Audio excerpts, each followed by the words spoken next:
There we go.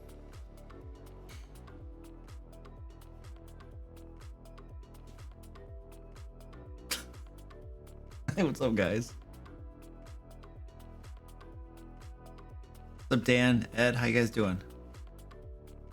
Yes, I'm recording. Thank you, sir. Appreciate it.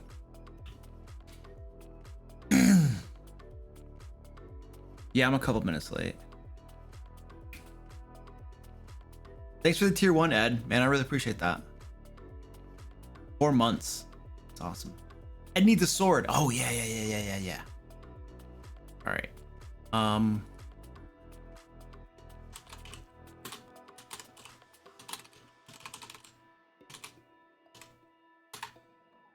Okay, I think it worked. You have a sword, Ed?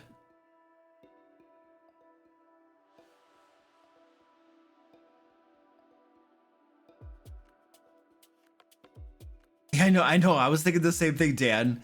It's like, it's just all moderators. It's like an all moderator stream. Yeah, it's gonna be great. All right, sweet. Got the sword. Awesome. I need coffee.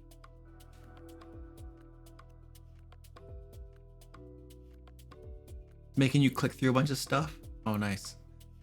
I acknowledge that I will use my sword of power with extreme prejudice. I mean, discernment. No, today's creation stream. We're going to be creating magic items. Unless it's just the 3 moderators. That'd be hilarious.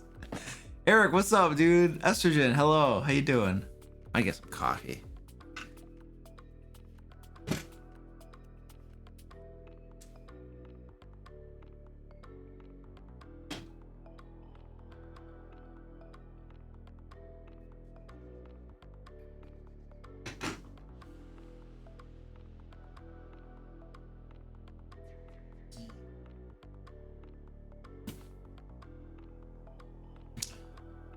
Nixit, what's up, dude? General Renegade, hello. Sock, like, always twists around on my foot. So it'll be like sideways or something. It's really weird. Colonel, hello. Mano Marthas, what up?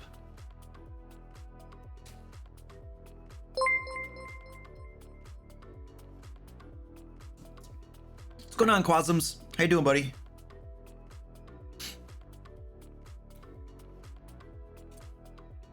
I was just about to ask you how the videos are going, but then I realized I gave them to you really early. So you technically don't have to do anything with them quite yet.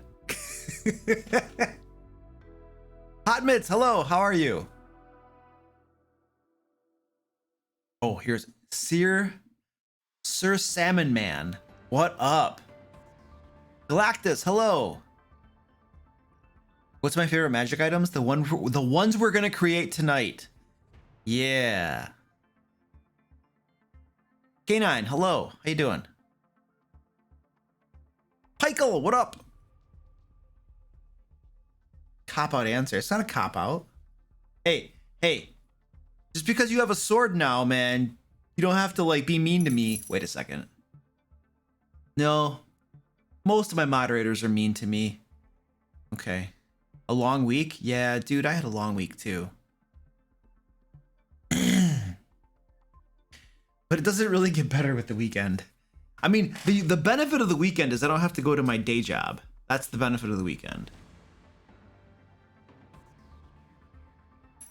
Isn't that a requirement to be a mod? I'm pretty sure.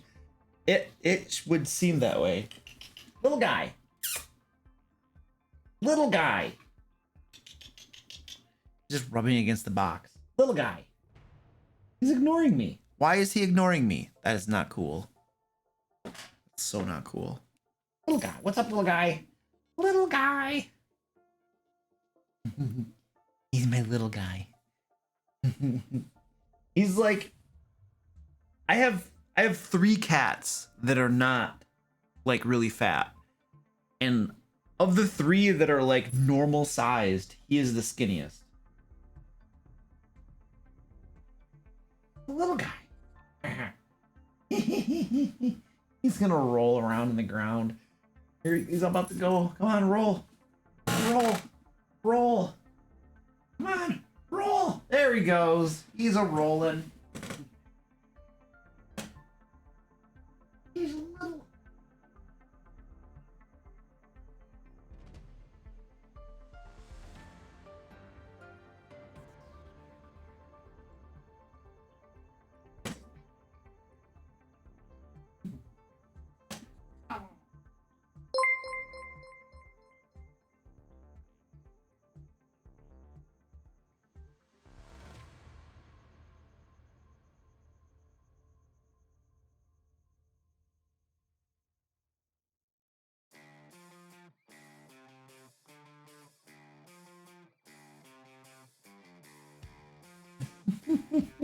Holy crap.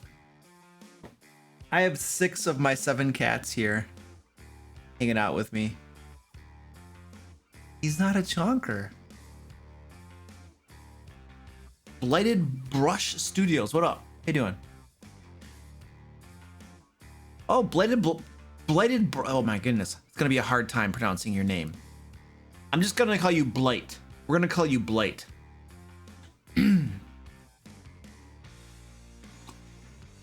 Blight, thank you so much for the prime. Really appreciate that.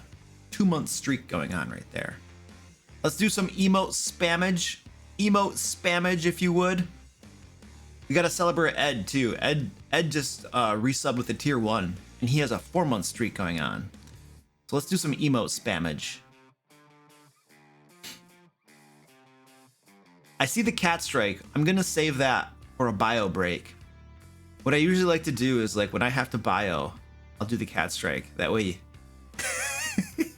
that way you can watch the cats instead of having to watch a dumb intermission screen.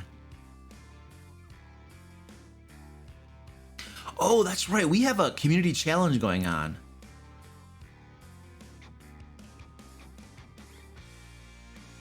Where is the? Oh, the Barbarian Sings. We have 6 days left on the Barbarian Sings community challenge. And we've raised 68,000 out of 100,000.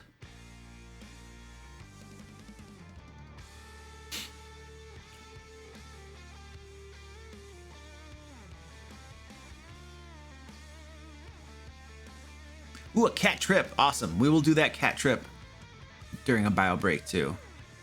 What was the song for the Barbarian Challenge? I don't think we decided on the song. We just started the challenge up.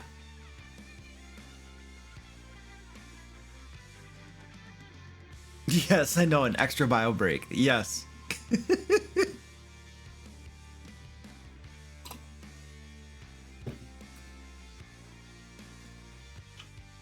Burning 1K saved for this question. Was it odd when you made the Patreon page and people started supporting you? A little bit. Yeah, it was a little weird. Nothing was super happening there until my channel started to grow pretty well, like a year and a half ago or so. The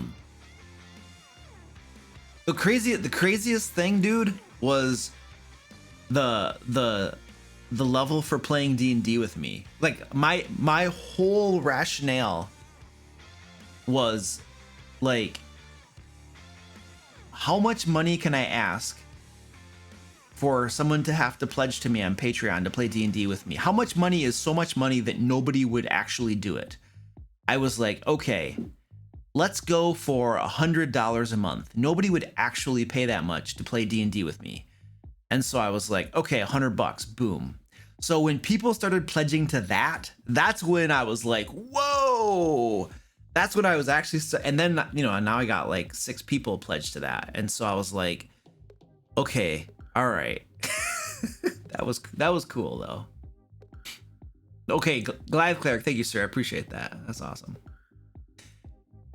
Oh wait, we did talk about something from the village people. That does. Yes, we did. We did decide on the song. That's right.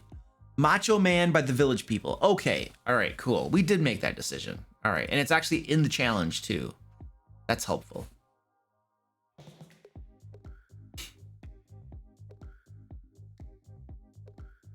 Oh, you've been under a rock, Hot Bits? It took quarantine for me to find Twitch. Oh, nice. And it probably, and me saying in every single one of my videos, come join me on Twitch. Go, I stream Monday, Wednesday, Friday. Go to Twitch. Ah!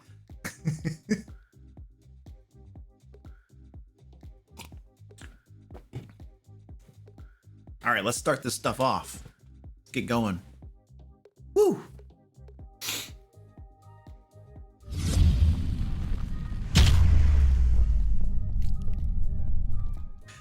All right, ladies and gentlemen, welcome to the live stream. Tonight we have a special... No, tonight we're just gonna hang out and create magic items together. That is what is on our plate for tonight. It'll be tons of fun. And everything we create tonight, I will put over on my site, thedmlayer.com, where you will be able to download it, use it in your games, 100% free.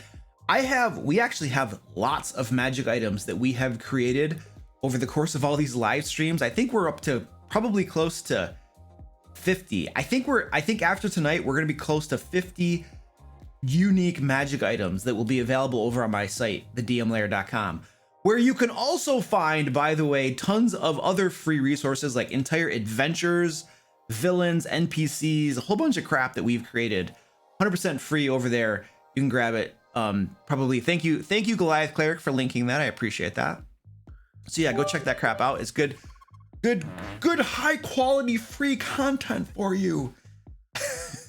also before we jump in here, I want to give a big huge plug for stackup.org.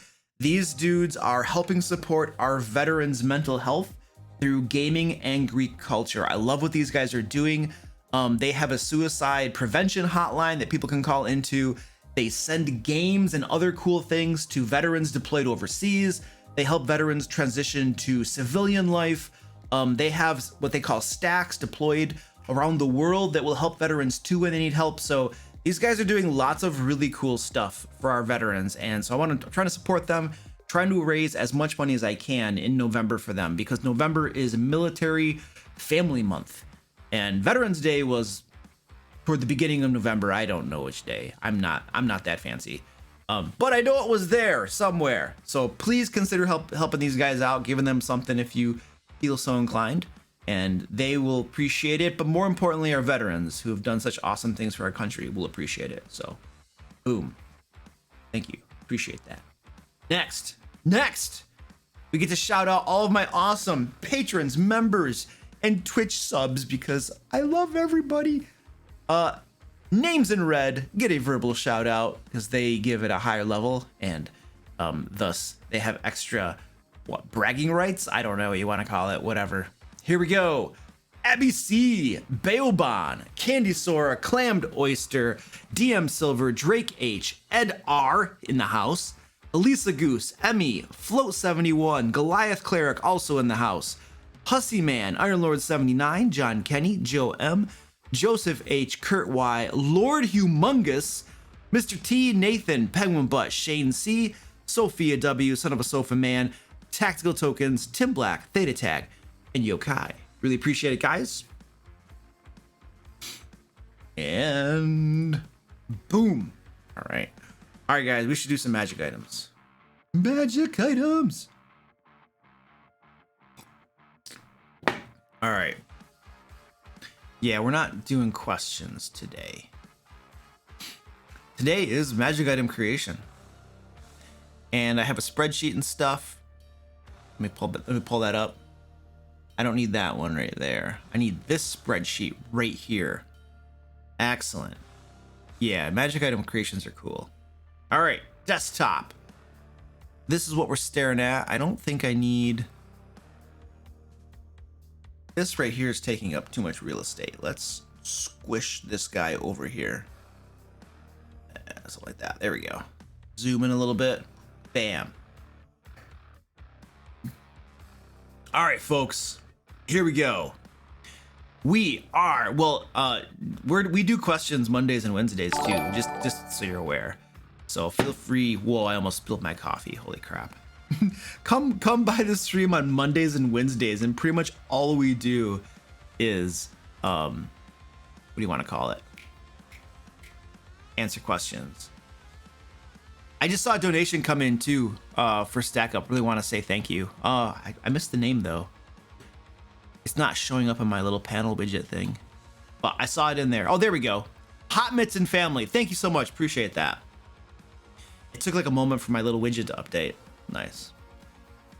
Nothing, Luke. We do nothing on Mondays and Wednesdays. we answer questions. We hang out and answer questions and have fun, dude. That's what we do on Mondays and Wednesdays. Yes, thank you, Hot Mitts. I appreciate that. Barter Bear, what's up, dude? All right, so we have some requests right here for magic items.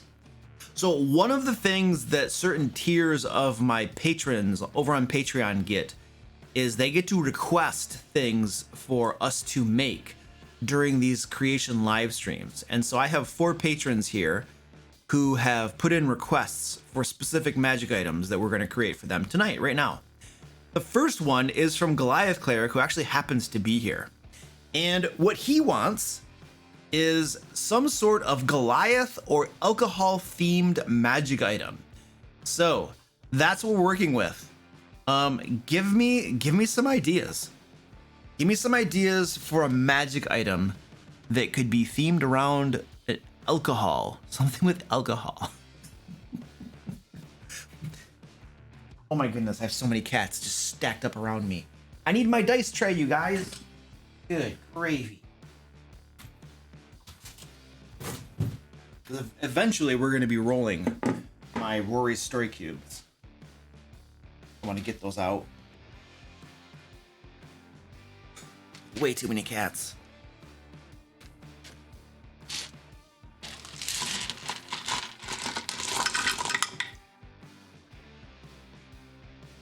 Ooh, a mug that makes anything poured into it alcoholic. That sounds interesting.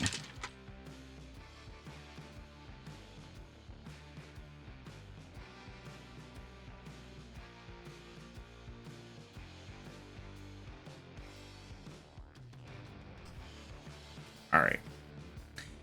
An infinite flask that after every sip produces a random magical effect from the table. I like the idea of a mug that makes anything poured into it alcoholic. I kind of like that. Tankard of potent drink, wondrous item. When drunk from this tankard, alcohol beverages are twice as potent. Water drunk from this tankard will cause you to immediately become sober.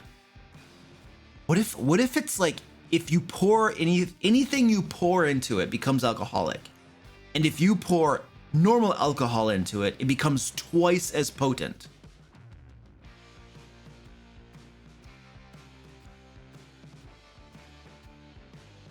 A mall whose hammerhead is also a beer keg. Oh, I like that too. How can, okay, but what's the effect when you get hit by the mall and the beer keg? Oh, that sounds so cool. Okay, hold on a second. All right, so we have a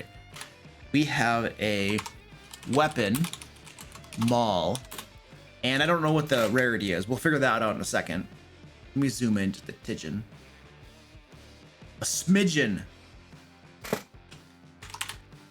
I was in a meeting, I think yesterday at work, and I used the word Tidgeon instead of smidgen. And like, they were all calling me out on it. They're like, Luke, that's not even a word. And I was like, yo, I'm a professional writer. I get to make up words if I want. And they're just like, it's supposed to be smidgen, and you said Tidgeon, and now you're trying to pass it off as being okay. And so, yeah, I had to defend that choice. You have a chance of making the enemy drunk or disoriented. Yeah, so we're gonna say this mall's business end is a small, what is the, okay, so a keg is very big, but is there a size category for like barrels that's smaller than a keg? What's one size smaller than a keg?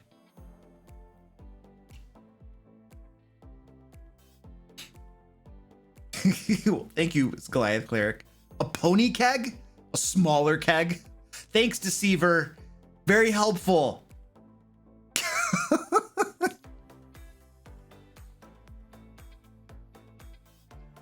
Is it really a pony keg? A pony keg. Oh man. Okay, we're gonna go with pony keg. I feel like most people aren't gonna know what pony keg means. If I say pony keg, most people are gonna think there's literally a pony on it. A 5-gallon keg is a firkin. I'm gonna go with small keg. Because here's the thing. I want to use language that most people are going to understand. And if we go into special jargon, like I feel like the majority of people are going to get lost. So I want to stay away from jargon. Bro Tours Reserve. Yes. Totally. This small's business end is a small keg. All right, good. Is made of a small keg. And what are the effects then? When you hit something with it, what could happen? They have to is a small keg is made of a small keg filled with strong ale. When you hit a creature with the maul, I feel like it's when you hit a creature with the maul. Yeah, when you hit a creature with the maul, ale sloshes out.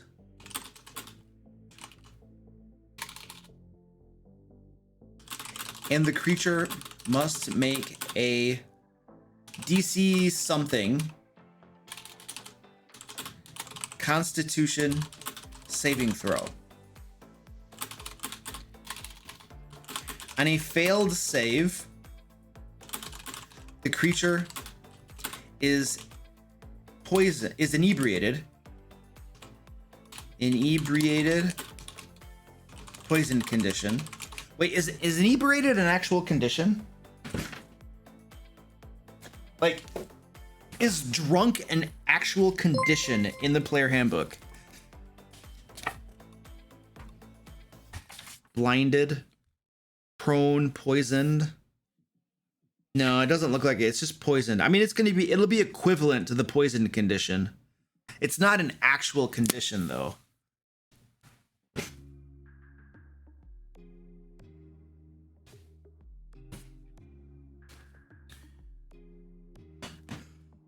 All right, so on a failed save, the creature is inebriated, poisoned condition, until the end of your next turn. All right, I don't want to make it too powerful. There needs to be like a limit.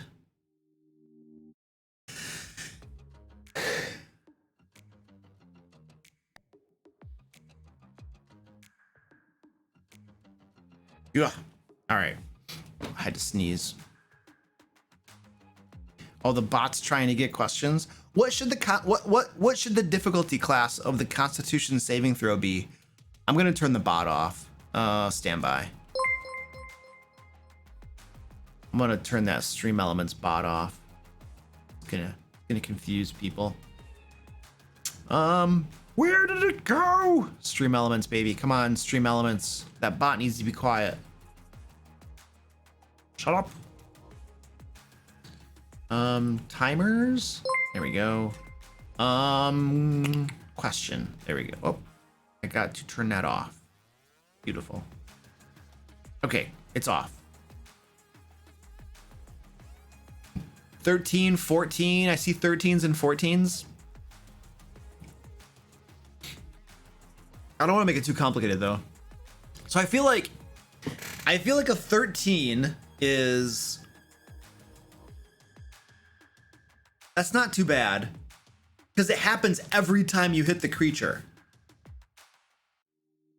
So there's like, for most creatures then, there's like roughly a 50% chance it's gonna work.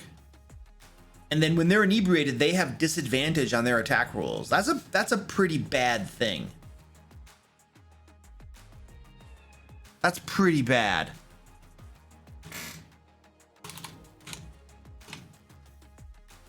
I'm not making it higher than 13, I can tell you that right now.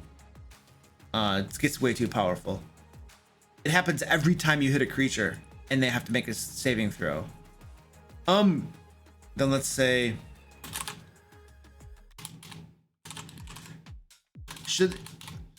we should specifically say dwarves are immune to this effect.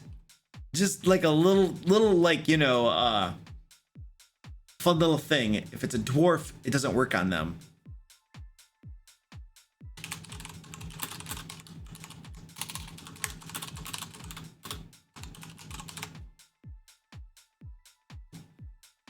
Yeah, I mean, dwarves already have advantage on saves versus poison. This isn't actually a save versus poison, is it? Well, yeah, technically it is. Technically it is. Dwarves and Goliath. Oh no, let's say Goliaths. Goliaths. Let's just say Goliaths are immune to it.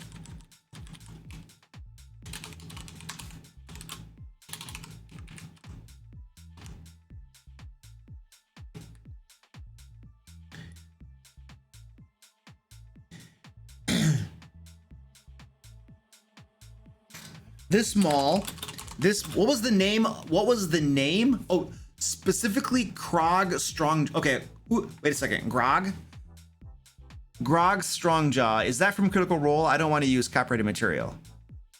Is that from Critical Role? Can somebody tell me? Is it? Okay, I'm not using that then. I don't. That's copyright infringement. I can't do that. All right. What's the name of the person who made the mall? I need a name. The name, not the name of the mall itself, the name of the person who crafted the mall. This mall was made by a master weaponsmith, Goliath.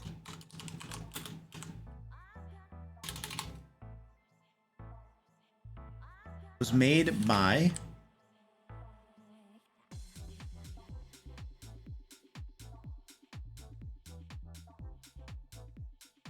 Dan the Deceiver, Dan Danson.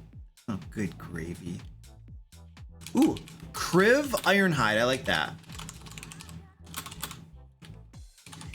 A Goliath weaponsmith, master weaponsmith.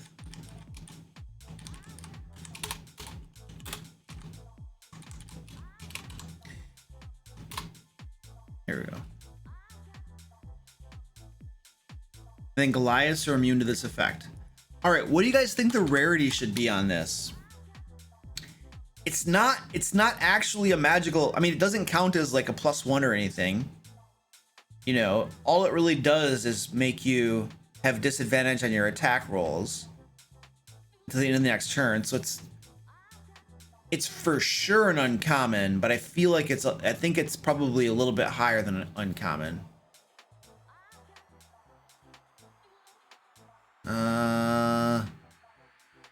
This potentially forces disadvantage on somebody. You guys think it most uncommon? Really? It's every hit. Yeah, it's every single hit. It's too powerful.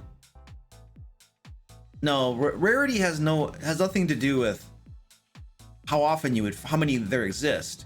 Rarity is a definition of its power, how powerful it is. I feel like it's got to be rare. I don't see this being uncommon. It works every single time it hits someone. All right, let's name it. Name the mall.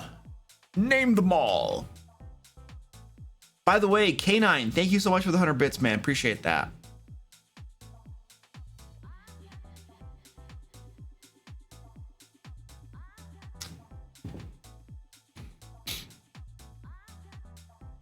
Ale Crusher.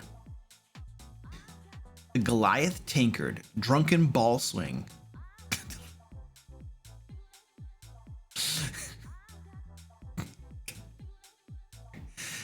Thank you. The Schmall? Why Schmall?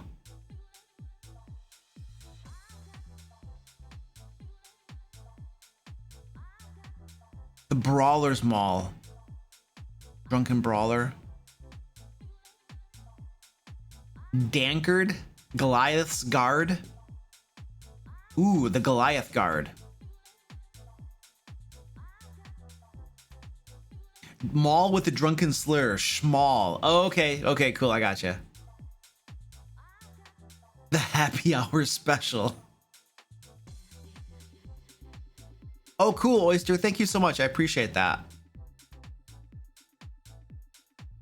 I'll take a look at that later. I'm assuming you're trying to get your name on that shout out screen. So I'll take a look at that later, dude. Thanks a lot. I really appreciate that. Yeah, I got you. Your membership. Yeah. Would it work on constructs? No, no, Goliaths and anyone immune to poison. Goliaths and creatures immune to poison are immune to this effect. Darth Maul. The hangover hammer? Oh, I like that. I like that. Oh, that's cool. Hey, Megan, how you doing? Good to see you. Thanks for swinging by. Are you guys playing tonight?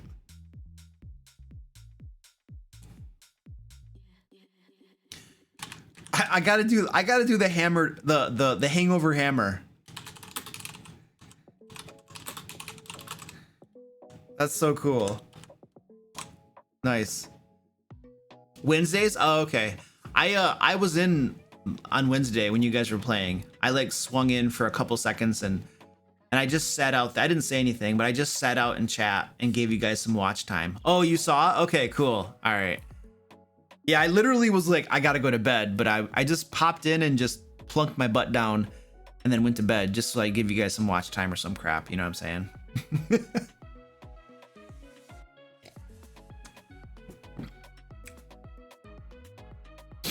All right. Let's do another one. You gotta call me out next time. When you see me come in, you gotta be like, Luke, quit ninja. What do you call it? Lurking. Quit lurking.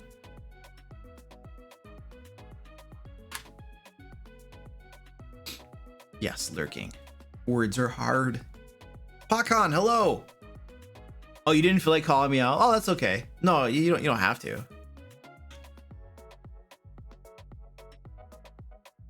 Yes, the lurking Luke. A lot of times, like, if you guys are on, if we raid somebody and then afterwards I'm like, I wasn't too into it, I'll go over to your guys' channel and just sit there. All right, what are we doing? Oh, we're gonna make it. Okay, make another magic item. I got distracted. Megan distracted me. It's her fault.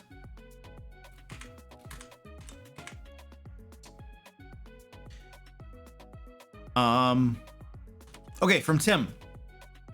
So my patron Tim wants a magic item.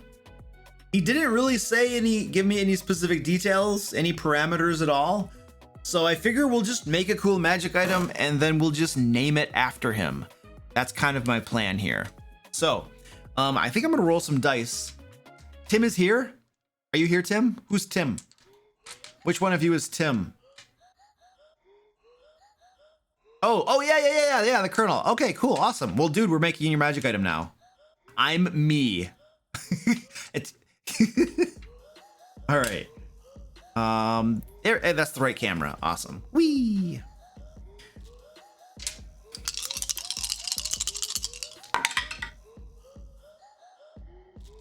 Okay, so. Oh, man. Oh, this is going to be an awesome magic item. Look at this. You guys, we have a whip, a person crying, and a mirror. All right. What are you doing? What are we doing with this?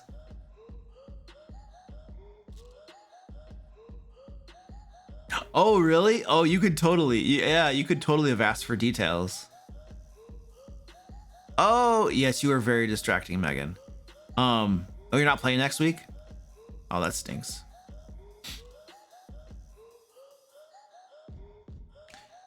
Yeah, I'll be looking for you, and I'll be like, where they left and then they're not here. Ah! A whip of displacement. A whip that has a mirror attached to the end? Okay, but why? A magical whip that could cause the frightened condition. A mirror that insults people. Medusa's whip. It shows the person a hideous version of their reflection and deals an extra 1d6 psychic damage. The whip of ugliness. The target makes a wisdom save after being hit. They think they're ugly for 24 hours.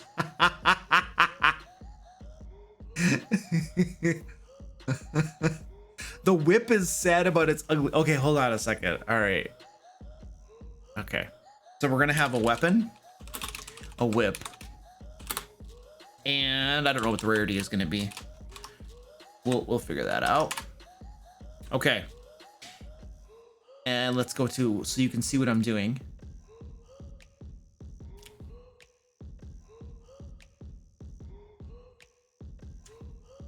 Okay.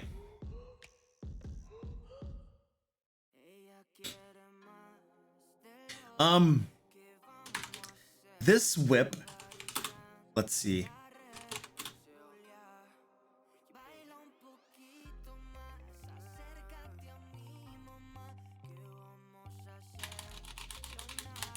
When you hit a creature with this whip, it must make a something, a DC something, some type of saving throw.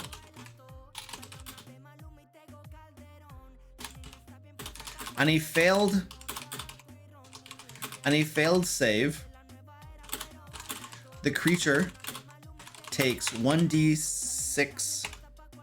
Let's just say 4. Oh, no, it's okay. 1d6 psychic damage. I cannot spell. Spelling is hard. On a failed save, the creature takes 1d6 psychic damage and is convinced and suffers from deep psychological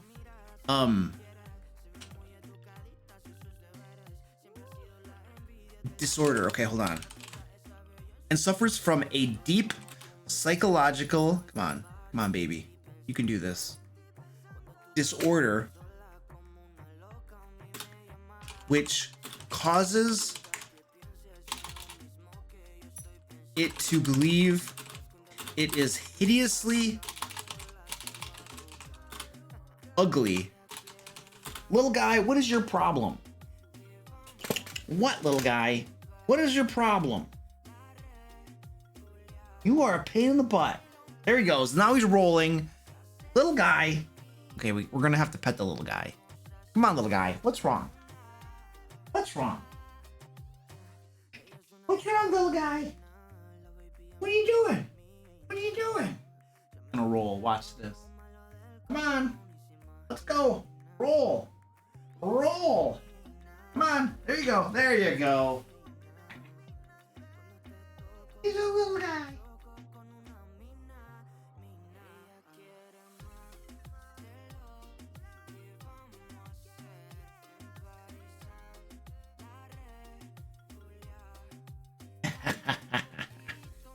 He's a little guy. The other cats are like, all right, back to work. And suffers from a deep psychological disorder which causes it to believe it is hideously ugly for the next 24 hours. So that's mostly roleplay, you know, it's not like an actual thing. It's just something you would roleplay, which makes it fun, in my opinion. What? This guy is gonna get picked up now. Come here, little guy. Little guy. Here's the little guy. He's getting picked on. He doesn't really like getting picked up. But he's getting picked up now. He's a little guy. Yeah. He's adorable. He's actually kind of happy. Usually he doesn't like getting picked up, but he's kind of tolerating it today. He's like, this is the only way I get attention. I have to get him to pick me up. Little guy. Little guy. He just wants attention. You can't get all the attention, little guy. All right, sorry guys. My evil laugh? Where is my proper... Oh, there we go.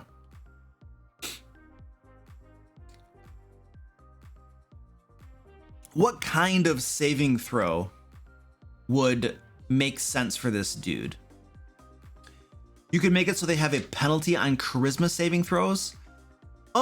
Saving throws, having a penalty on saving throws are pretty, that's pretty heavy-handed for 24 hours. Now, you might say,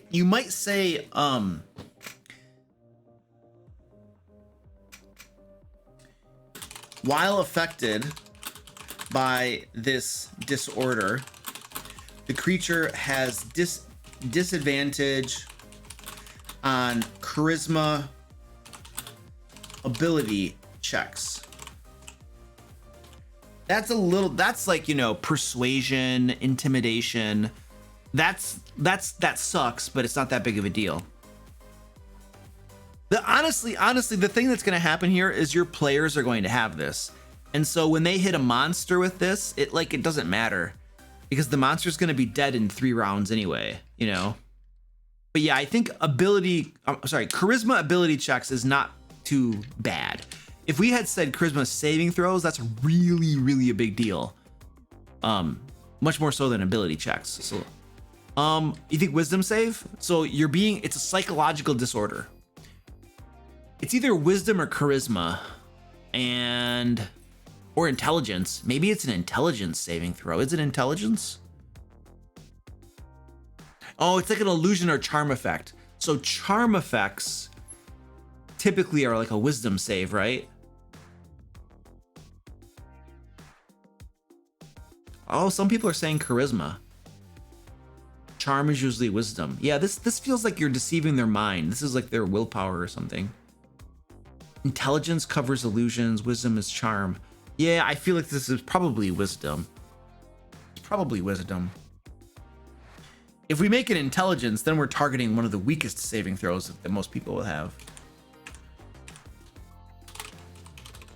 What is the DC for this? So the whole psychological disorder thing is not that big of a deal. The real thing that this whip does is the psychic damage. That's the real. So it's going to be like 4 average damage roughly that it'll take. Yeah, I know you want attention. Yes, we know, big baby. This guy's gonna just keep whining the whole stream. 28. Dan.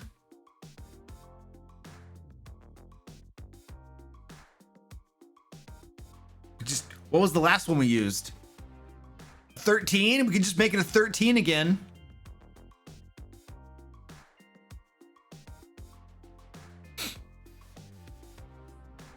$14. We'll switch it up and make it a 14. There we go. What would the rarity of this be? What do you guys think the rarity is?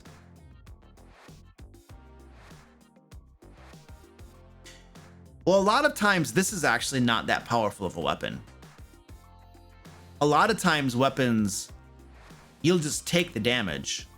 Actually, you know what? I think what we're gonna say is when you hit a creature with this whip, it must make, when you hit a creature with this whip, it takes an additional 1d6 psychic damage. I'm gonna switch this up a little bit. Hold on. And this is gonna change the rarity. I want it to automatically take that psychic damage. Like it automatically takes that damage. The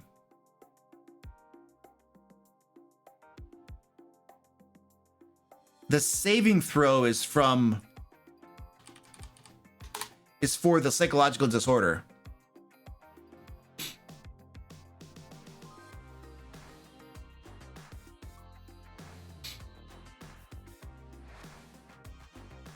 Yeah, this is stronger now. Well, this is similar to, hold on a second.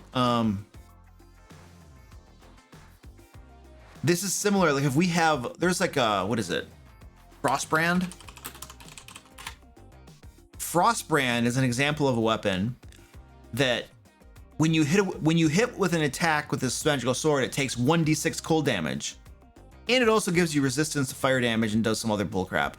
But this is very rare. We're not giving a whole bunch of other cool stuff. We're only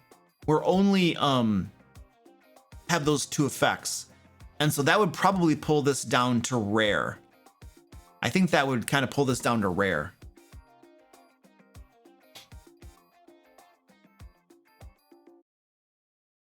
Yeah, this might be an attunement one. Yeah, psychic damage is a good one. I feel like this is rare. Does it require attunement? I kind of feel like this is probably one of those weapons that requires attunement.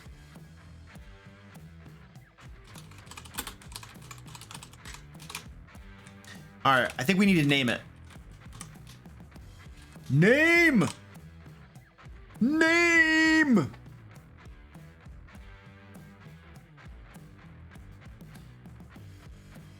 A system or program to help me quantify XP or a CR for a homebrew item. Homebrew items don't have challenge ratings. They just have a rarity. And experience points? No, I don't. That's like an old. I use 5th edition. Experience points for magic weapons. That sounds familiar, but from a different system, I would guess. The Ego Whip. Tim's Torment. Well, I want Tim's name to be in it. Tim's name needs to be in it. So it's Tim's Whip of, or something. The Whip of Timothy. Tim's Torment. Tim's Hideous Lash. Ooh. Timothy's Shame. Tim's Ego Whip.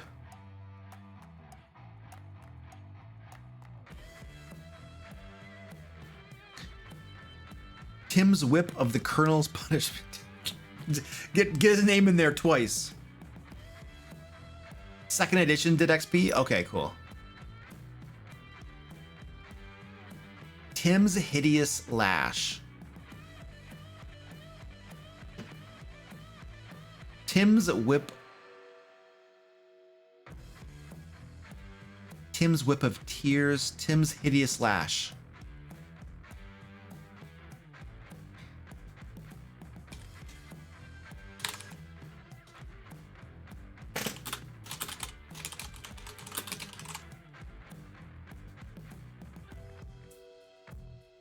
Tim.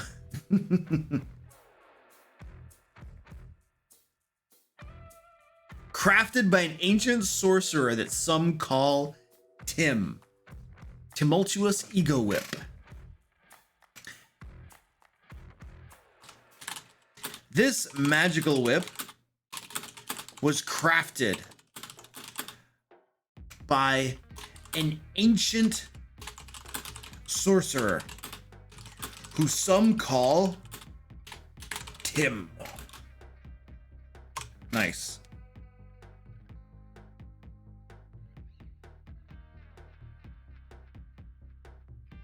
Question mark after Tim? Oh, okay, I gotcha. Who call Tim? There you go. All right, beautiful. Let's keep moving. All right, next one we have to make is name. So this one here was requested by another patron. Sophie would like a sword that hurls insults at your opponent when you hit them, So maybe a sword that has a cast of vicious mockery, so many charges per day, or take a bonus action hit on something, so they make it be all okay. Okay, anyway, we have some parameters. Brainstorm some ideas for me. So it sounds like when you hit something with this sword, it's gonna cause some sort of special effect. We have to make something for Sophie? Yes, you do.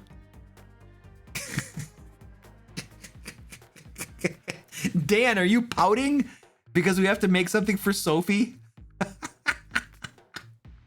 I don't know. Elisa Goose is her name here on Twitch. I'm not sure if she's here or not.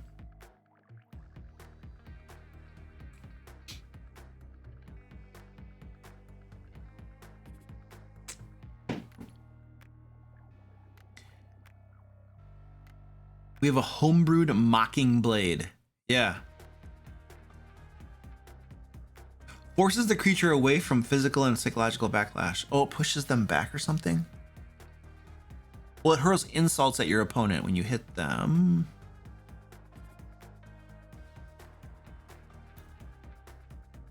Or suffer the effects of vicious mockery.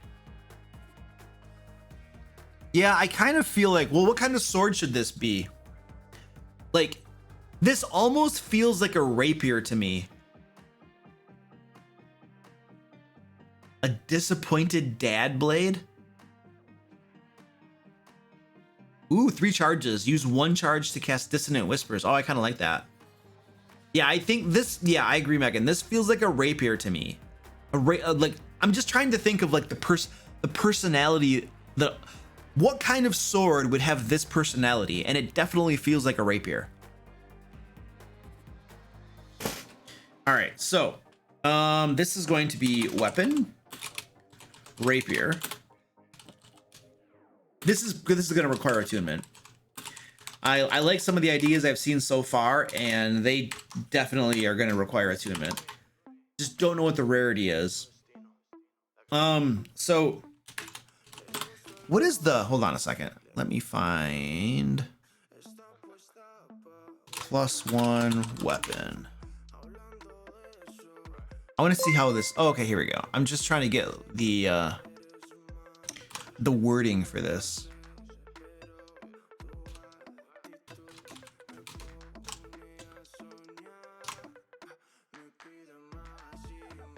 All right, you have a +1 bonus to attack and damage rolls made with this magic weapon. When you hit a creature with this sword, it must make a DC something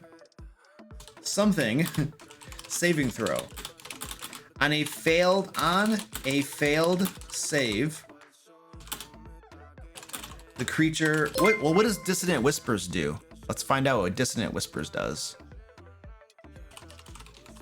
No, Vicious Mockery. Vicious Mockery. Vicious Mockery.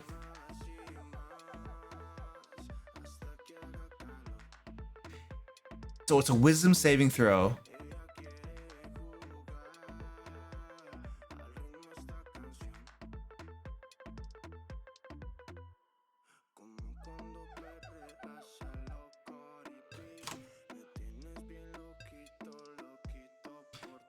So, on a failed save, the creature takes 1d4 psychic damage and has disadvantage on the next attack roll it makes before the end of its next turn. All right, beautiful. And that was wisdom, so maybe like a DC 13. It's already a +1 weapon. And now we're gonna add charges to it to do like Dissonant Whispers.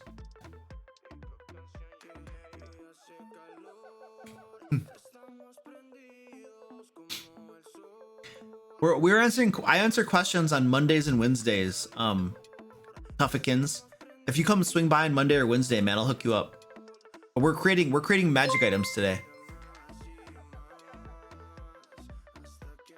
Yeah, dude, I'll totally hook you up on Monday. Swing by, man. We'll hook you up with an answer. Okay, yeah. Is it just Dissonant Whispers? It has 3 charges.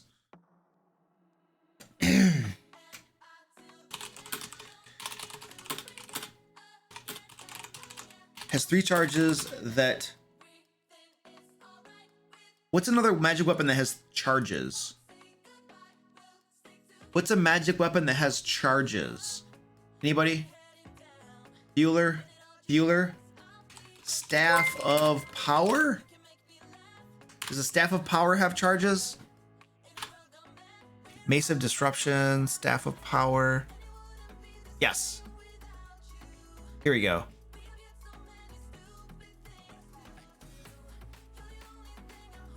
I just want to get the wording, you know what I mean? So I can just word this the same way.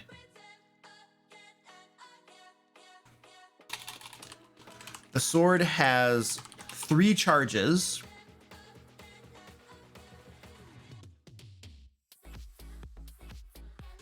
That it regains daily at dawn.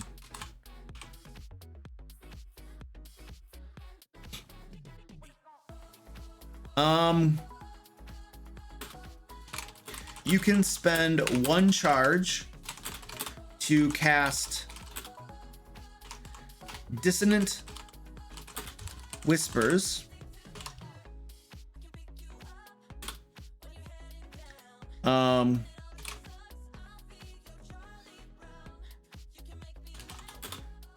What should the DC be on Dissonant Whispers? So let's pretend that 8 is the base, and you're probably gonna have a 3 to get it to an 11. 14 seems pretty reasonable.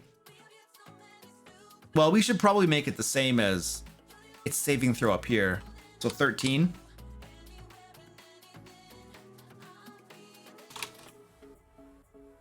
Is there something? Is there something?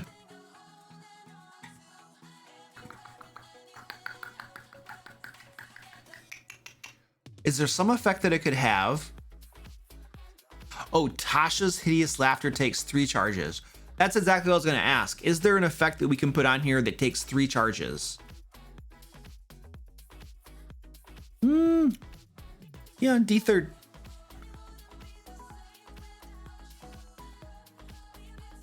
Well, what's the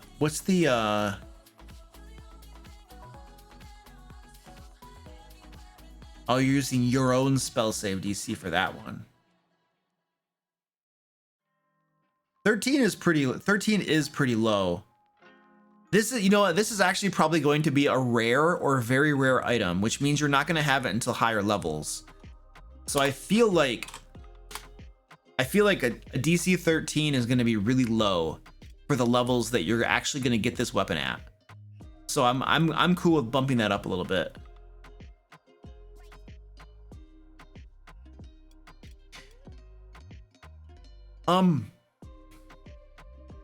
Confusion. Oh, I like confusion. That's great. Confusion.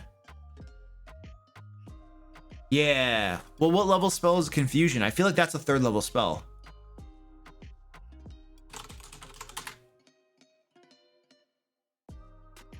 It's a 4th level spell. Ooh.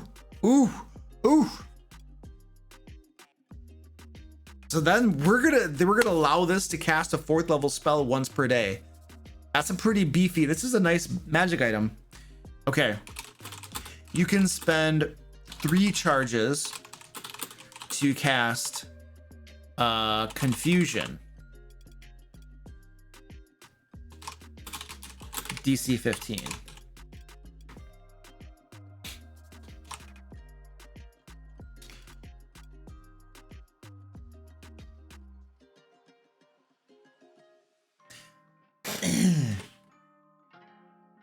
I think I'm gonna say the sword has 3 charges. It regains 1 charge daily at dawn. I want to kind of make this not quite as powerful. If it gets 3 charges every single day, that means that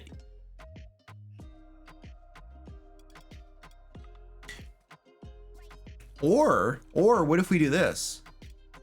What if we say it has 5 charges? I'm trying to think through the best way to do this. And it regains 1d4 charges daily at dawn. What do you guys think? What's the better way to do this?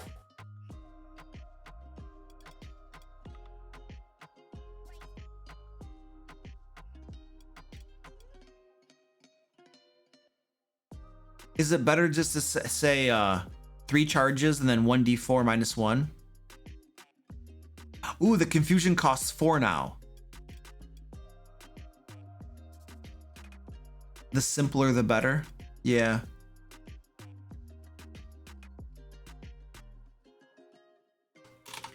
Okay. It regains 1d4 minus 1 charges daily at dawn. Okay, I like that. That feels good to me. All right, I think we just need to move to the rarity. Yeah, this definitely feels like very rare to me. It feels very rare. Because this is comparable now. This is definitely comparable to Frostbrand, which is very rare, if not going past that to legendary. So I'm Dan. It's definitely very rare. It seems pretty powerful.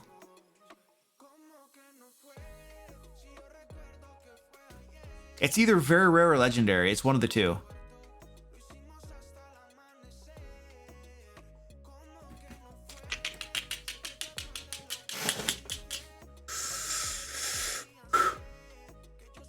I don't know what VR said. I can't even see that. I don't know what I don't know what I'm looking at.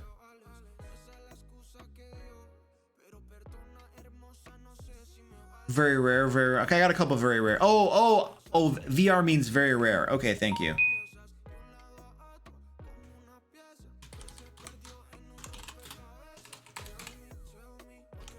All right, we got to name this sword. Well, I just deleted that. Let's do a name. Name. Yeah, legendary. Yeah, legendary should be reserved for something super powerful. Oh, by the way, Hot Mitts, thank you so much for the tier 1. I really appreciate that. Let's spam some emotes for Hot Mitts, please. Let the spamming of emotes commence, if you would be so kind. Spam. Whee! Cat jam. Sophie's slanderous sword. Ooh.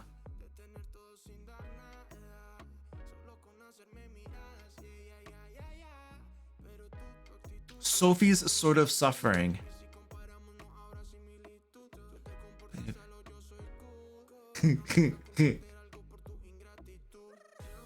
I kind of Sophie's stinging wit. Ooh. I like that. It's either Sophie's stinging wit or Sophie's slanderous sword. I think Sophie's stinging wit sounds pretty cool to me. Sophie's stinging wit. Okay, now we're gonna add some flavor to it. Okay, who made this sword? Who was this sword made by? And this sword, this rapier hurls a continuous stream of insults and slanderous phrases. Continuous stream of slanderous insults at your foes. Ooh. It was formerly a mundane rapier until the great blade singer Sophie. What's Sophie's? We need a last name for Sophie. What so Sophie was a blade singer. What's her last name?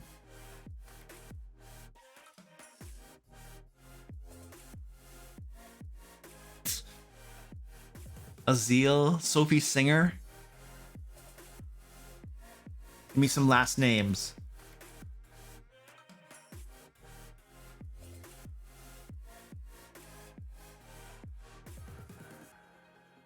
Give me a last name. Last names! Last names! Come on, you guys! Help me out here! Come on! Ah! Turner? Sophie Turner? Sophie Solar? Sophie Goose? Oh, I like that. We're gonna do that. Sophie Goose. Until the great blade singer, Sophie Goose. Mocked an evil emperor. I can't spell. Emperor.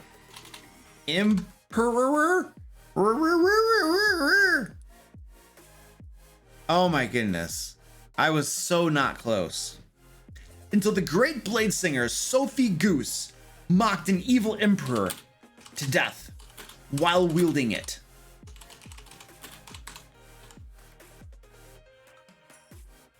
All right, excellent. That's great. I love it. Is a professional writer. I can't spell. Well, I actually am a very bad speller. I'm a very good writer. I'm a very bad speller.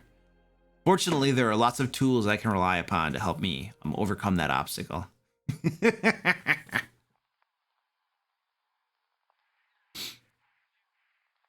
No, fifth edition doesn't respect lore at all. If you look at the what's the name of that race that is really good for a druid? It's like that nature thing. What is it? There's a race where they basically just threw out all the lore around that race. Furbolg, thank you, Furbolg. Yes.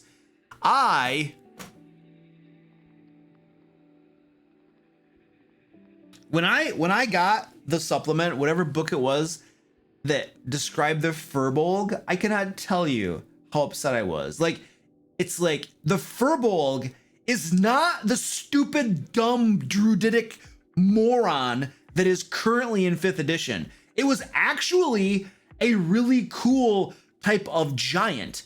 It was a smaller giant, I believe, that could polymorph or transform into a large red-haired man.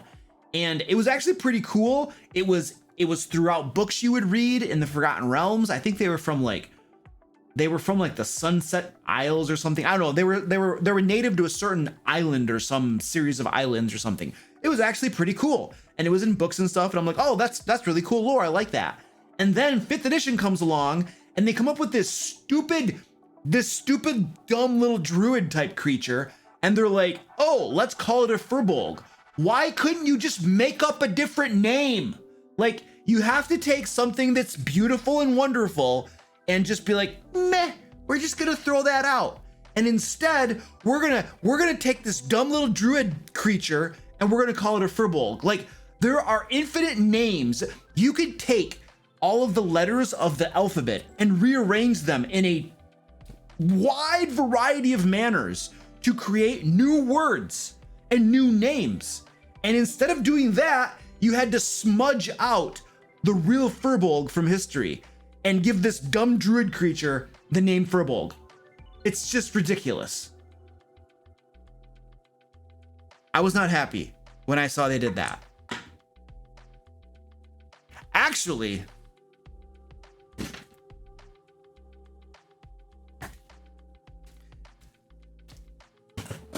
let us see. Is Furbolg in 2nd edition? Now I'm trying to see if I can find it. A, B, C, D, E, F, G. Giant. Stone, reef, storm. Right here. Right here. Okay. All right. Let me get the right camera. Desktop. That's the wrong camera. I still don't have the right camera. This right here is a furbolg. That's a furbolg. It was a type of giant. It was not this dumb druid creature that we have now. Okay? So this is an example. It's like, why did they have to do this? There was no reason for them to do this besides, we don't want to create a new name. It's so dumb. I hate this crap. Okay, I'm done now. Thank you.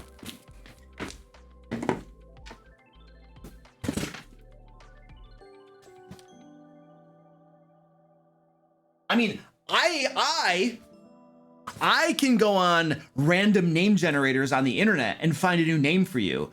Like, if your entire design team is having trouble coming up with a name for your little druid creature, like, I can go and do a random generator name in a couple seconds and give you a name. Like, I can help you with that.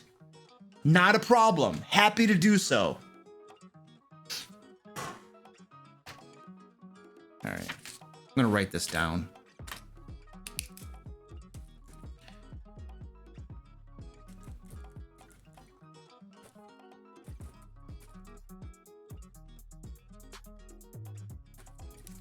There. Rant complete. I'm out of coffee.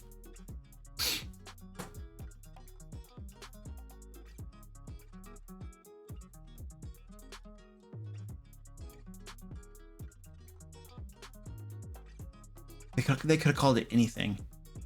I thought the rant was over. I had to go a little longer.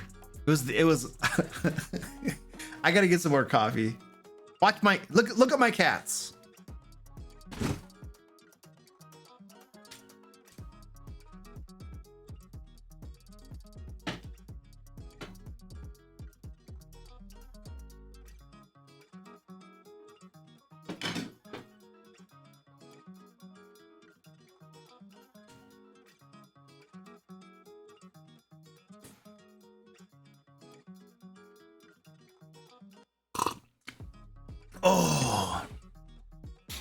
Oh, we actually have a cat strike.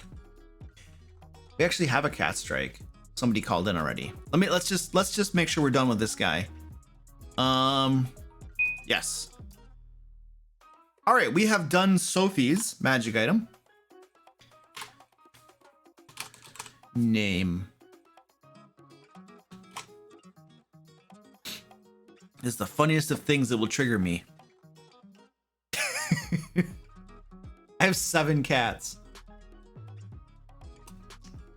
All right, yeah, let's do a cat strike, and I'll take a bio break while we do a cat strike here. Let's see. Reward requests. Oh yeah, Megan. Why are you making me do push-ups? That is not cool, Megan. You know I'm better at push-ups than you are. You're just jealous. All right, cat strike. Here we go. It's fun. All right, so let's see how many cats we can get tonight. Oh, they're getting excited. Oh, they're getting excited.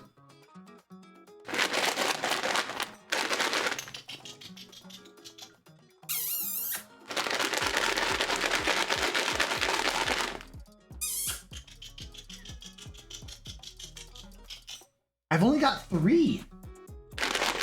Squirty Pie, get down and come over here.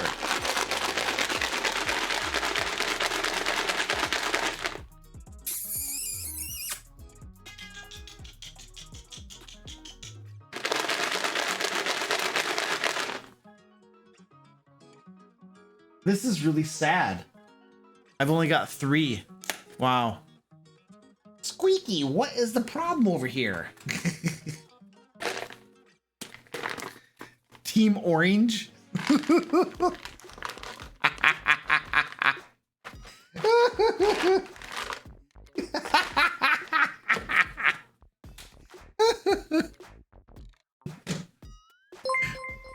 All right, here we go. Okay, here we go.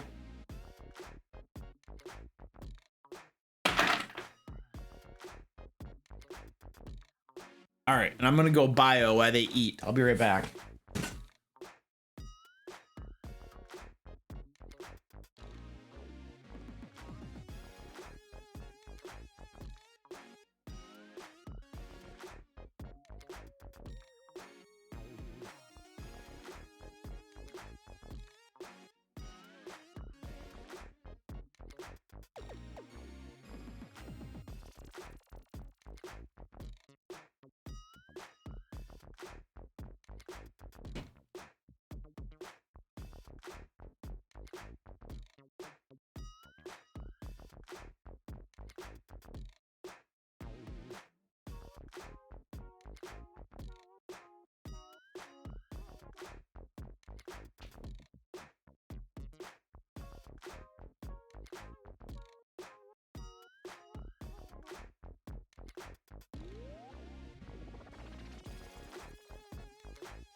Little guy.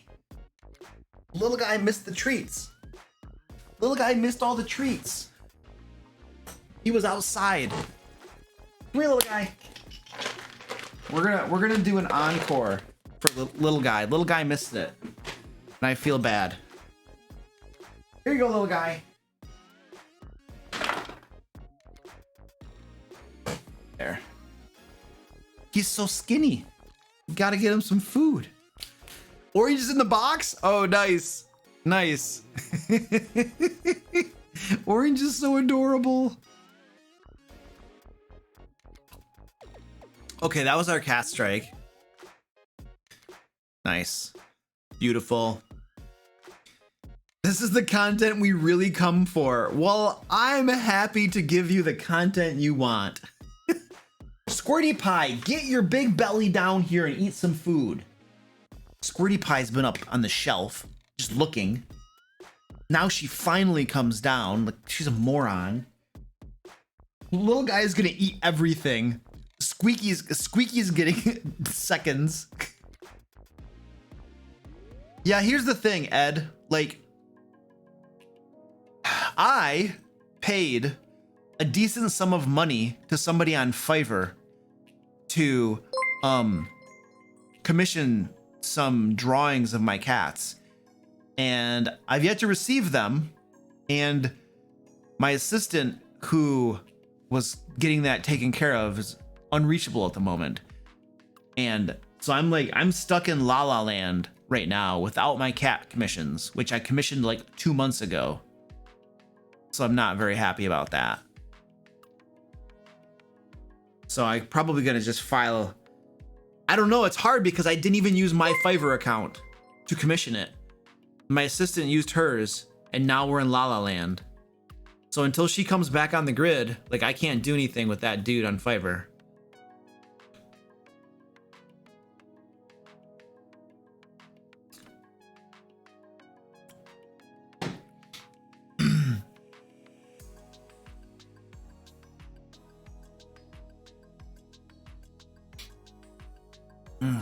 All right, let's keep going.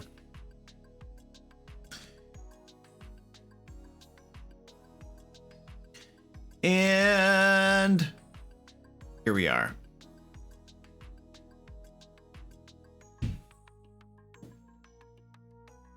Doo-doo-doo.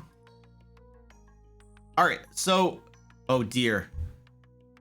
Meepy670 wants a new magical mall. Yes, we should hunt them down. A new magical mall is what we're looking for, which is crazy considering we made one right up here. Now we're doing another one. Whee! Dan, I just want to let you know, Dan, I love you. You're awesome. But I'm pretty much ignoring all of your suggestions. You know, yeah. So no hard feelings though, Dan. A boomerang mall.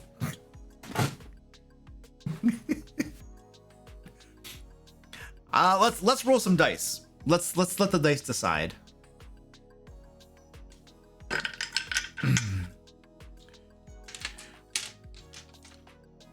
Let's go with this one, and this one.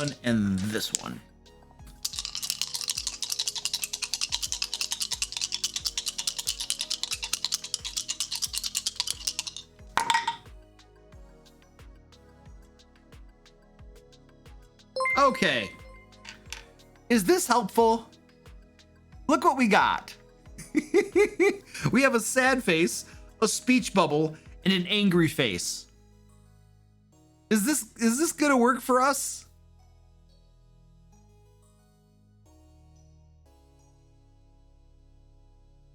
A shopping mall?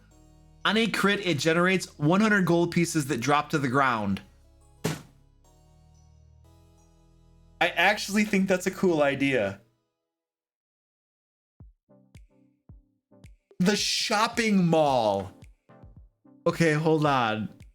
I think I like this idea. That's the name. The shopping mall.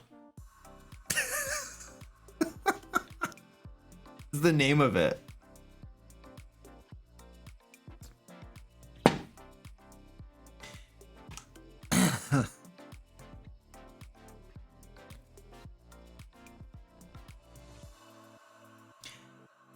It deals thunder damage. On a failed save, you are deafened for 2 combat rounds.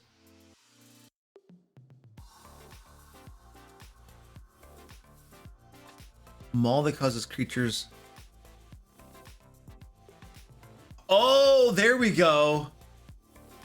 On a crit, it generates a random item from the Robe of Useful Objects table. Okay, let's go take a look at that.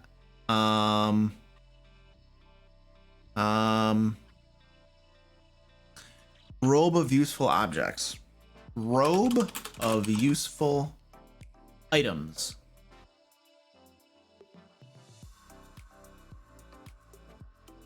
Oh, nice. On a crit, right? Yeah, on a crit. Oh, that is so cool.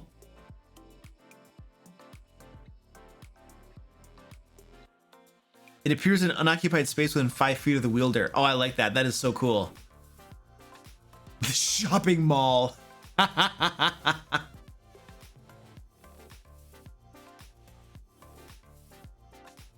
What if it's not on a crit? What if it's when you if you say when you kill someone with it, that's not going to happen quite as often. I think, well, a critical hit's fine. Critical hit's fine. A mastiff. Mastiffs just come out a window. Oh wow, some of this is like really a lot. That's 1,000 gold pieces. Some of this is pretty good.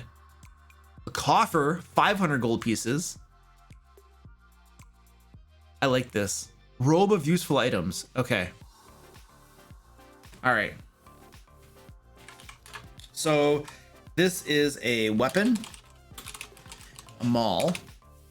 And we don't know what its rarity is. It's going to require attunement. Requires attunement. definitely going to, oops.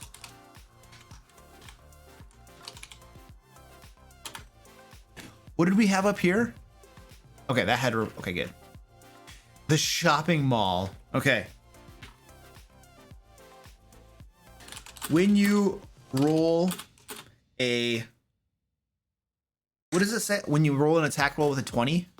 When you roll a 20 on an attack roll with this weapon,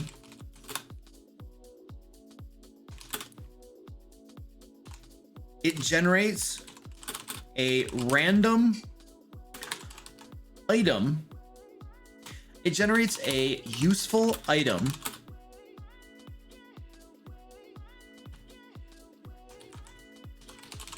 it magically generates a useful item. What's the term of it? Within 5 feet? No, I'm not gonna say critical hit, because there are some feats and stuff that you can get to expand the critical range, and I want this to only be on a 20. I want there to be a 1 out of 20 chance for this, 5% chance. I don't want this to get expanded so that it becomes more powerful through feats and other shenanigans, you know what I mean? Okay, generates a useful item, thank you Ed, that appears in an unoccupied space within 5 feet. Beautiful. And what was the name of this thing again? Robe of useful items. I don't need to open up OneNote, thank you. Roll on the, does that table have a name? No. Roll on the table in the robe of useful items, magic item. Roll on the table from to determine what item appears. All right, cool. I like it. That's pretty cool. Should it be anything else?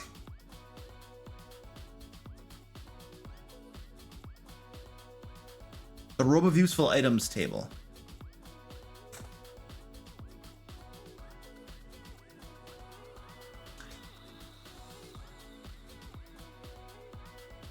Yeah, I don't know if it needs to be a +1. I think this is probably cool enough. It's just like pooping out crap. I think this is good enough as is.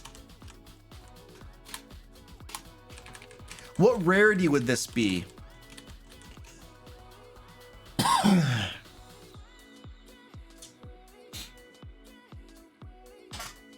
For sure uncommon, if not rare. My gut's kind of telling me maybe rare would be my guess. Simpaticos, what's up, dude? How you doing?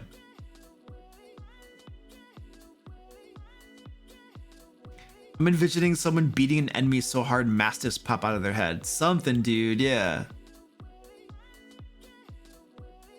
What rarity do you guys think? Simpaticos, you just distracted everybody. We're trying to create a magic item and everybody just started saying hi to you. I mean, I know he's famous, guys, but focus. Oh, you missed, Trevor, you missed a rant. I was ranting about the Furbolg, how they changed it from a previous edition. Stupid morons over at Wizards. No, let's just change the name. Rare? You guys think it's rare?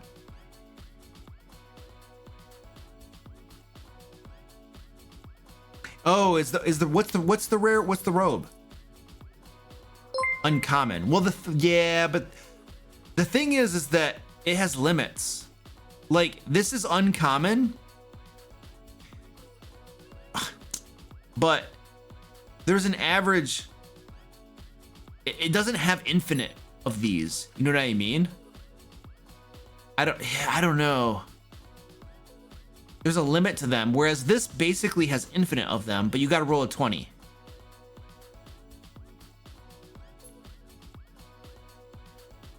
What's gonna prevent with the robe you get to choose? Yeah, that's a good point.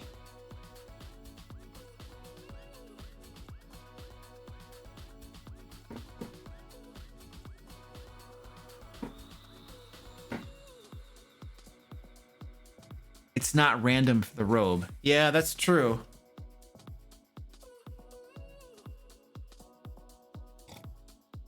I don't know.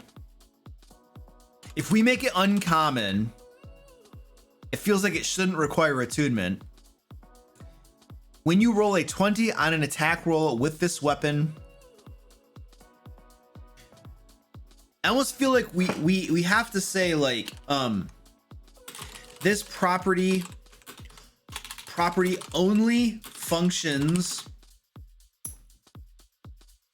in combat while striking a creature.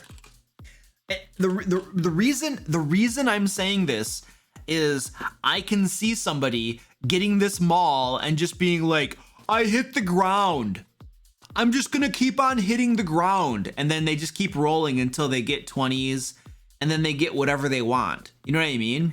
So I'm trying to put some wording in here that prevents them from just being like, you know, and just like hitting the ground over and over again. You know what I'm saying? So that's what I'm doing here. I don't know that it requires attunement though. I don't know about the attunement part. What do you guys think? All right, Sympathetic Ghost, thanks for coming by. Also, thank you for the sub, dude. The tier 1, I appreciate that, man. Let's spam some emotes to say goodbye to. You're doing a 12-hour stream? Oh, that's nuts, dude. Are you singing? Is it a singing stream? That's crazy, man. Holy crap.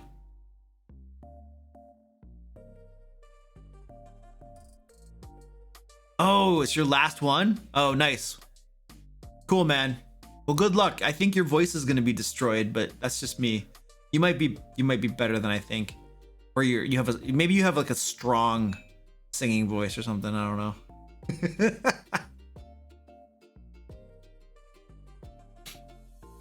A 25-hour D&D game?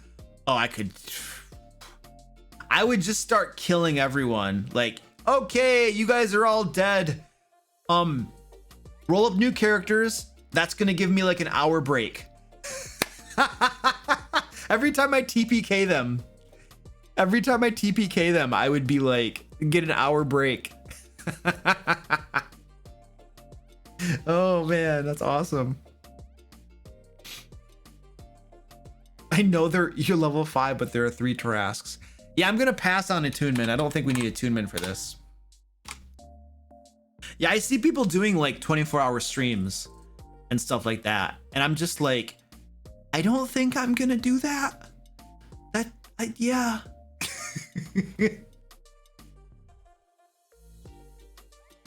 Oh, once it has ejected an item, that feature is dormant until the following day. I think as long as we say, how often do you roll 20s in battle? Not super often. So as long as it only functions when striking a creature in combat,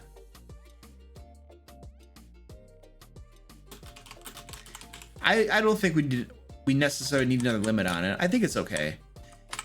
And a lot of the items that pop out of it aren't super useful. I don't know, maybe they are. You roll a 20 approximately 1 out of 20 times. I don't think that's how that works. I'm pretty sure it almost never happens. $2,500, that's cool. That's awesome, dude.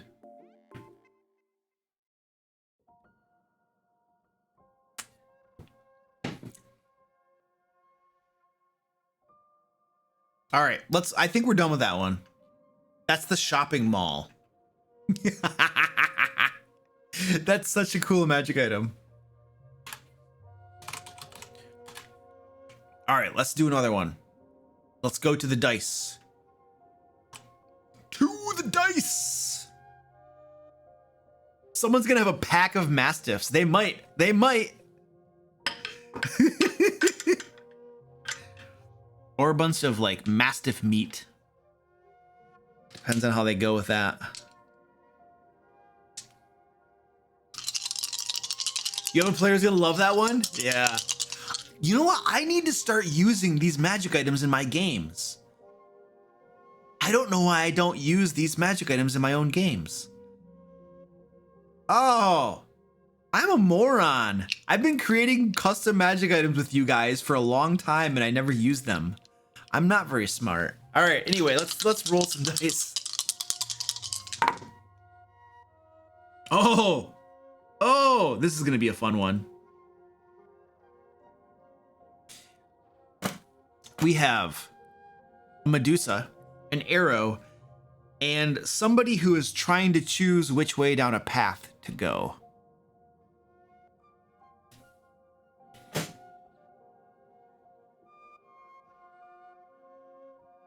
So what do you guys got? A spear. Oh, yeah, it could be a spear. Yeah, that's true.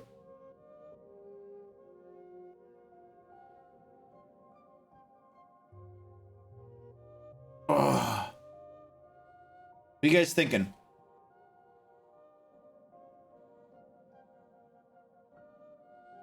A spear that petrifies the target. Well, I mean, wait a second. What if the spear, is it possible for the spear to just have like a Medusa head on the end, or for there to be snakes all over it or something? A spear that is infused with something from a good and evil dragon. There is a 50-50 chance of inflicting an effect on every hit. Ooh. A serpent spear that petrifies the target on a failed save.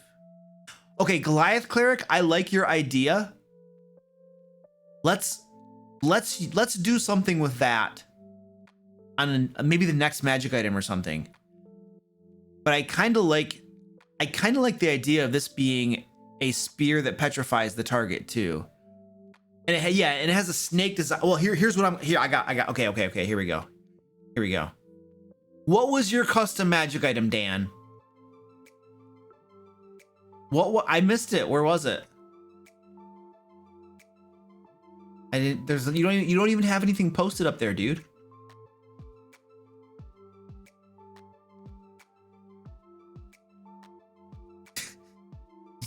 You're just messing with me. Okay, all right. I'm gonna have to do something about Dan. What was I doing? I totally got distracted.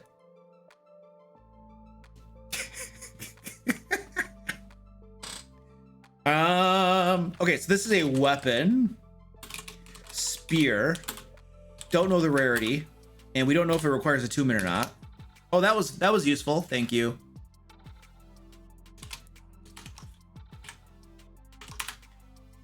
So this magical spear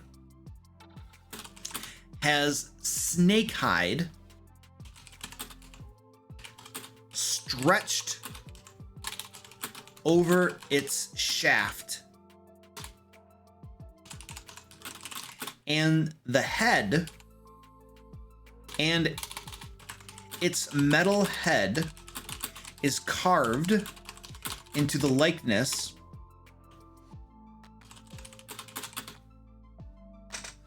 of a snake's head.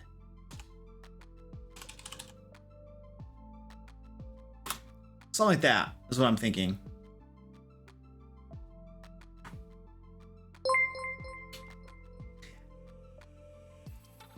What kind of snake? Cobra head? Cobra head? What's a different type of snake? Not a cobra head. Ooh, a rattler snake head. A rattlesnake head. Rattlesnake hide. Stretch. Okay. Likeness of a rattlesnake head with fangs. When it strikes, when you hit a creature with this spear, it must make a, what kind of save is petrified? Oh, let's just go to a Medusa. Let's literally look at a Medusa and see Medusa, what it says in its stat block.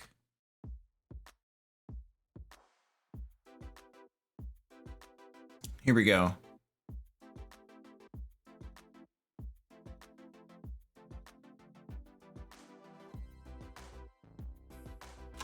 I'm going to copy that over and we're going to kind of play with this wording a little bit.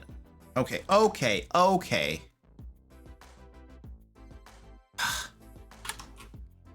It's all one page. It must make a, wait, what kind of saving throw is it? It's got to be Constitution, right? Like petrification has to be Constitution. Yeah, okay. DC 14. It must make a DC 14 Constitution saving throw. If the saving throw fails by 5 or more, the creature is instantly petrified. Otherwise, a creature that fails the save begins to turn to stone and is restrained. The restrained creature must repeat the saving throw at the end of its next turn, becoming petrified on a failure or any of the effect on success. The petrification lasts until the creature is freed by the greater restoration spell or other magic. There we go. I'm just literally crafting it after that effect from Medusa. Beautiful. And then what I want to say too, DC to 8? No. It's too easy.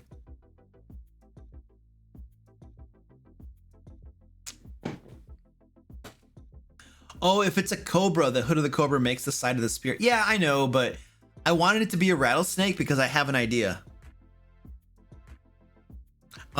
Here's the idea.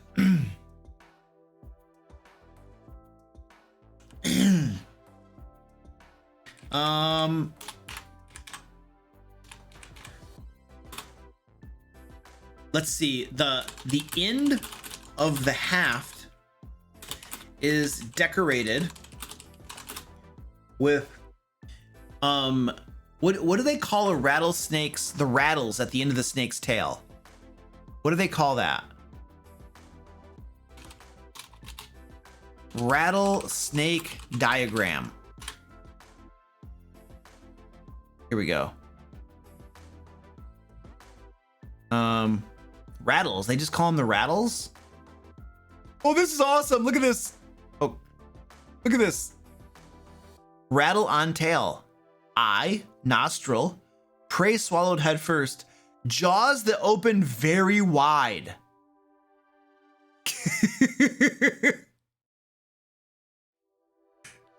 Nice. It's just called rattles. I think it's just called the rattles.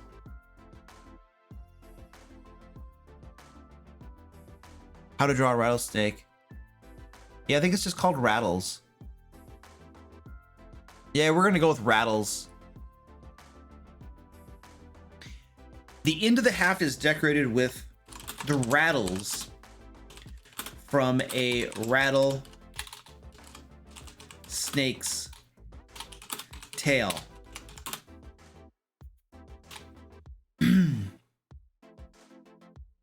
And my point with this is that I kind of wanted to give you disadvantage on stealth checks because it has these rattlesnake tail. Like imagine this magic weapon can turn your enemies to stone, but it gives you disadvantage on your stealth checks. So it's like pretty powerful, but there is a big trade-off to it. Like you're pretty loud when you're going about, you know? Okay, bye Megan. Thanks for hanging out with us. I'll see you. Well, not Wednesday, apparently. The Wednesday after that, I suppose. So, yeah. Bye.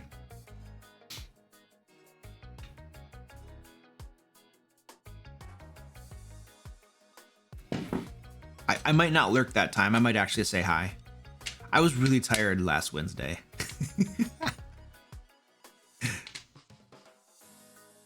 What was I doing? Oh, that's right. I was writing. Yeah. Cool. We'll see you. Thanks for coming and hanging out. The end of the haft is decorated. Okay. Here we go. Due to the rattles on the haft, you have disadvantage on all stealth, on all dexterity stealth checks while carrying this weapon on your person. And then I'm also going to say removing the rattles destroys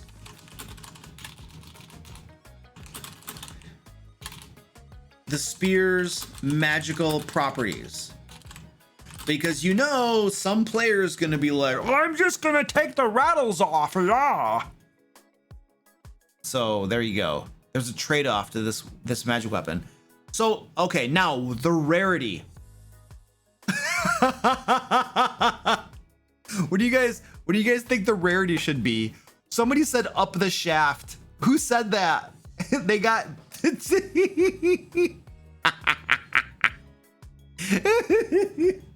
Twitch held that for review. Twitch is like, that might be inappropriate. Yeah, it wasn't an inappropriate use of the phrase. I agree. I just think that's funny.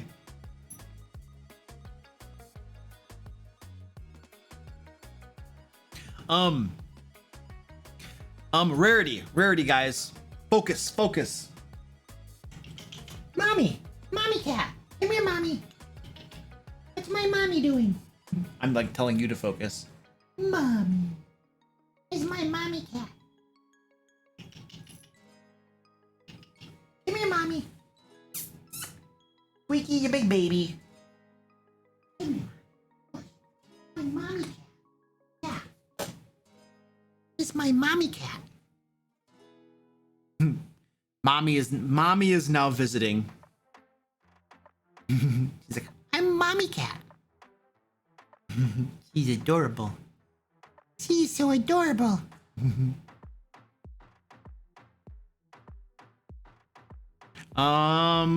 We have very rare.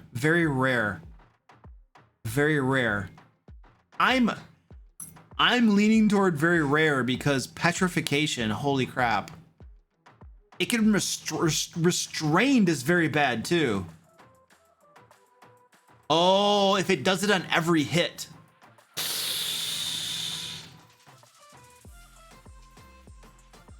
You guys, if it does this, hold on a second. Time out. If it does this on every hit, that seems like way too powerful. I almost feel like it should be when you roll a natural 20. I feel like this property should work when you roll a nat 20 on it.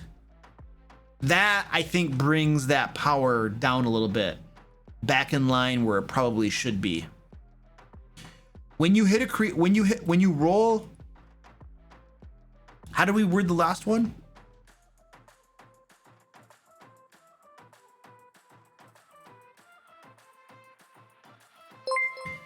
When you roll a natural 20 to hit a creature with this spear, there you go. Make it a nat 20. And then it is far less powerful. Have a higher DC.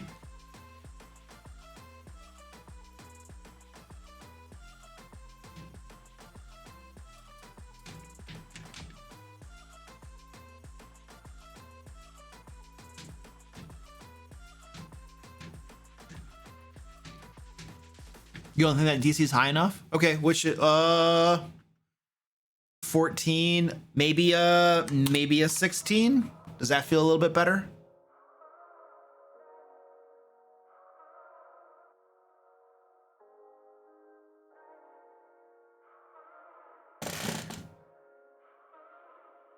Because he gets 2 chances.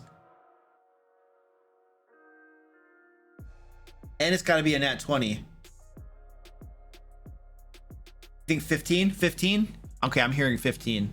Very few items go above 15. Okay, cool. Let's do 15. There we go. It's a nat 20, 15. It's got 2 saves. There we go. Wonderful.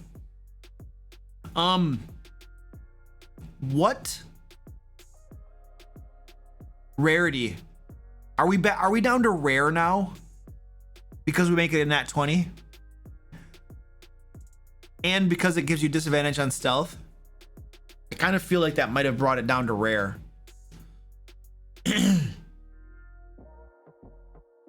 But I'm not totally convinced. Curious what you guys all think.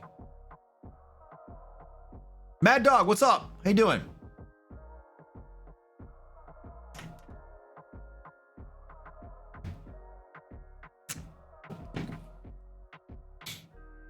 Steak should always be rare. All right, well, let's do a name. Give me a name for this. It definitely, I feel, should require attunement. Requires attunement. This is a fairly powerful weapon to not have attunement. The name. What should the name be? Mad Dog, I'm feeling pretty good right now. Yeah, I'm doing well. I was not doing well last night or this morning, but I feel happy now. Medusa's Bite, Medusa's Fang.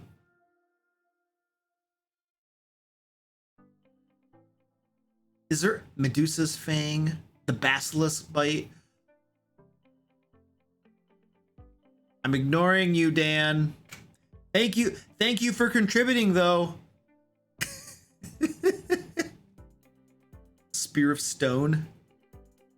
I think Medusa's Fang sounds good. I like that. Medusa's Fang. Excellent. Excellent. This is actually pretty cool. I like this. We have a little bit of flavor. It does something really cool, and it has like a drawback. I kind of like that. And the drawback isn't that big of a deal because I've created cursed magic. Here's the thing, you guys. Let me explain something. So I created this really cool magic item that was fairly powerful, but it had a curse on it. I don't think it was that big of a deal, this curse. But because I feel my players just didn't care about it. They were just like, stupid cursed magic item. We're not going to use it. And they just sold it. They're just like, get rid of this stupid thing. So I don't know. A drawback, a minor drawback, I feel is okay. But when you go into like true curse territory, it's like, they're never going to use this stupid thing. They're just going to sell it. You know what I mean? So a drawback's okay. But if you go too far, then your players are just going to be like, this is dumb. And at least in my experience, you know. Yeah, the drawback is no worse than wearing heavy armor. In fact, there's a chance that whoever uses this spear already has disadvantage on their attack rolls. Except, of course, that nobody uses spears. Usually. Wait, Nightmare. Which item do you think I'm talking about? Town guards use spears? Well, town guards suck. They're like CR 1/4 and they die in one hit.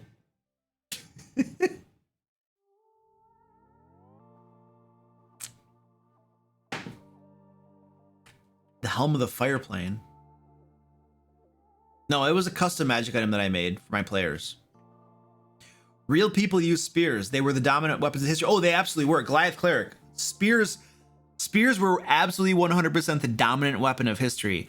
For several reasons. First of all, it takes only a small amount of metal to make, and the haft, it's wood, right? So, and piercing weapons are extremely effective against human beings. Furthermore, they have reach. You can use them in a tight packed phalanx. And second of all, like, I can imagine that, of course, you need some amount of training, but if you compare learning how to use a spear with learning how to use a sword, for instance, or more complex weapon, I'm just spitballing here. I feel like if you're training a militia or a townsperson, spear is probably something a little bit easier to train them on, you know, because I mean, you're stabbing, you know, there's probably some parrying and stuff that you might do in combat. Yeah, I feel like it's easier to teach. It's way cheaper to make than almost any other weapon. And you don't even need metal, technically. You could just sharpen the end of a shaft of wood if you had to, you know. So yeah, spears and they double as hunting weapons, except of course that a hunting spear, the head of a hunting spear is barbed. I'm pretty sure. Maybe not, I could be wrong. Whereas the spearhead for a battle is not barbed because you want to be able to pull it back out. But I could be wrong, I'm not sure. Maybe hunting spears aren't barbed. Well, if it's a javelin, I think if it's a javelin, maybe it is. I don't know. I think I'm just making assumptions. I could be totally wrong though. Anyway, we're off on a tangent. Hunting spears became harpoons. That's a lot of times hunting spears are thrown too. Not always, but I feel like javelins weren't barbed. Okay, cool. Yeah, I'm not totally sure on all that crap. I'm just kind of like guessing, you know what I mean? Yeah, but basically what D&D, what Dungeons and Dragons did to the spear is they made it like a sucky weapon. Nobody wants to use a spear. Why would you use a spear when you can have a halberd or a glaive or a sword or something, you know? Spears are just kind of like crappy.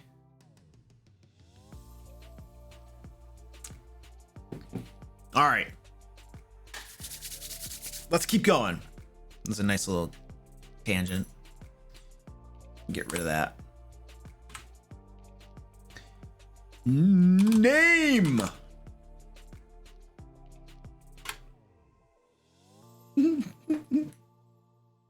Mommy cat's playing with a toy. She's off camera though, you can't see her. Yeah. Let's roll the dice. We have to do a cat strike, or we have to do a cat trip at some point here too.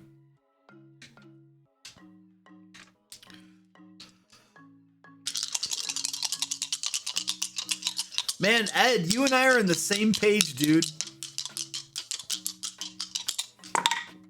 Here we go. All right. We have, it looks like a bacteria or like an amoeba or something. And I don't know what that is. A bunch of arrows or some crap. And a net. Okay, new rule. New rule. For the rest of this stream, we're not creating any weapons. No more weapons. Because every single magic item we've created today has been a weapon. So no more weapons.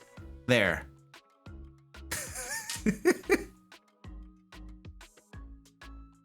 A compass. That could be a compass. Don't forget my push-ups.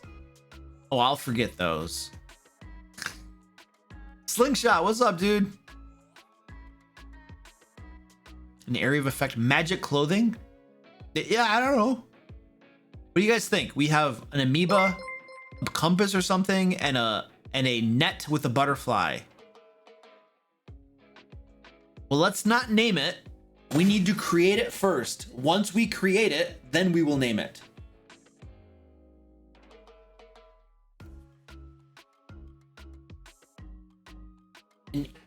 Well, okay, we have well, you guys are talking about chaos, but like, what does that mean?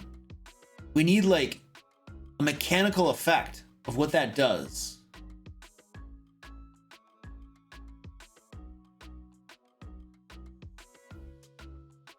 Oh, that's what the die is? Oh, okay.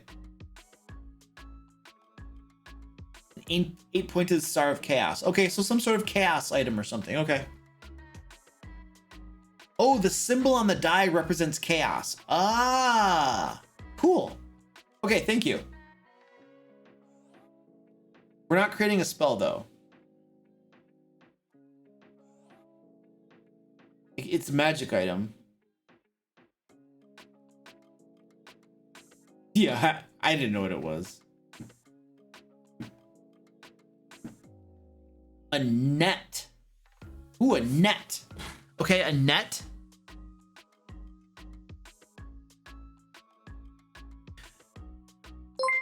I like the idea of a net, except that that's a weapon. Okay, that's a weapon. Never mind. A net is a weapon. Ooh.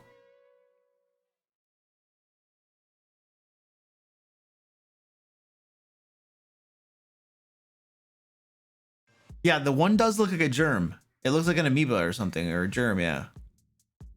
A fishing net. Oh, I like the idea of a fishing net. Let's do a fishing net.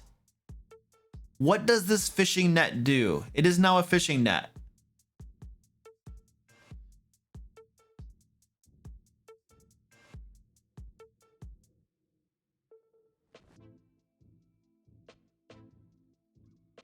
What does this fishing net do?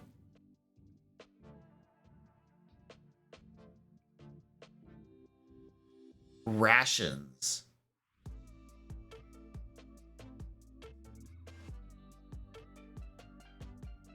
Oh, do something random off a table? Oh, what if it's a fishing net and when you drag it through the water, it pulls up something random? Like it just randomly generates something when you draw it back in.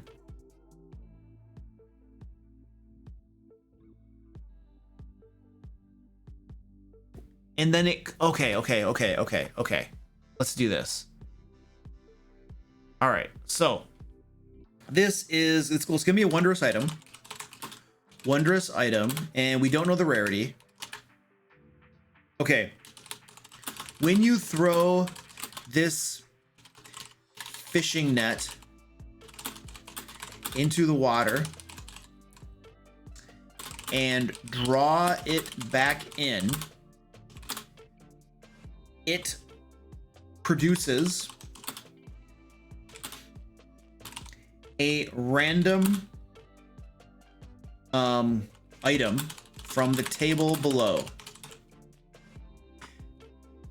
All right, and there might be like a limit on how many times you can use it.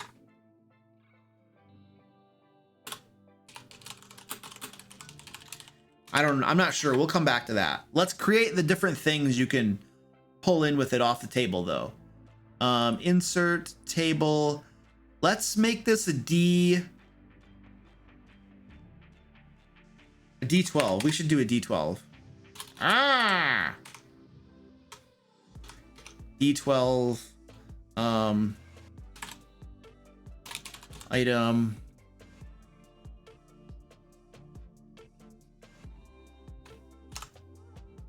One, 2, 3, 4, 5, 6, 7, 8, 9, 10, 11, 12. All right, we need to start brainstorming different items that it can pull off, that it can pull out of the water.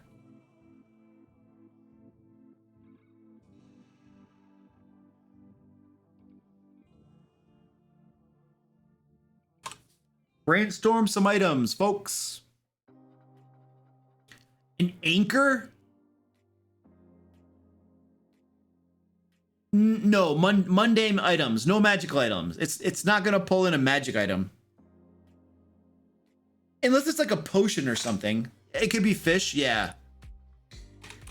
2d6 fish. An old boot. Oh, that's perfect. An old boot. Ooh, an awakened fish. Oh, that's nice. An awakened fish that can tell you. An awakened fish an awakened fish that speaks common and can tell you about recent events in the area and creatures that may have passed by. All right, cool. What else? A piece of soggy clothing. Bottles. A fishing rod. Ooh, bottles. Yeah. Oh, a bottle of rum. 1d4 bottles of rum. Nice. A compass. It can tell you how you're going to die, except that the dungeon master has no idea of how he would know how the player is going to die. You know what I mean? Driftwood from a nearby shipwreck.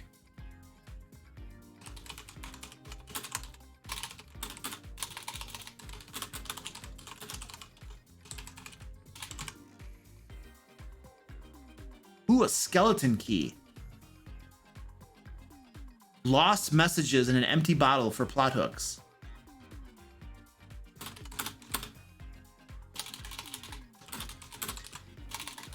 At the GM's option, a message in a bottle with a plot hook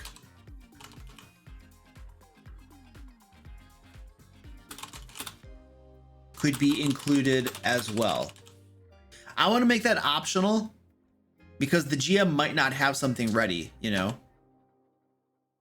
A treasure map. A skeleton key. Oh, yes. A key. It opens the next locked door the PC's encounter.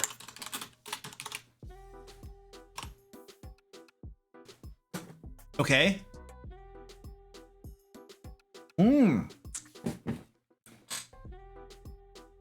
A mystery key. Oh, really? That's a... Hold on a second. What does that do? Squeaky, hello. I love you, Squeaky. Thank you for coming by. Okay, thank you. Thank you, D&D Beyond. Mystery key. What does that do? Oh! It has a 5% chance of unlocking any door into which it's inserted. Oh, that's pretty cool. A key. Let's do this. Let's do this. A key that opens the next lock to a piece, or a mystery key. Oh, is that a common magic item? Hold on, that's got to be common, right? Yeah, it's common.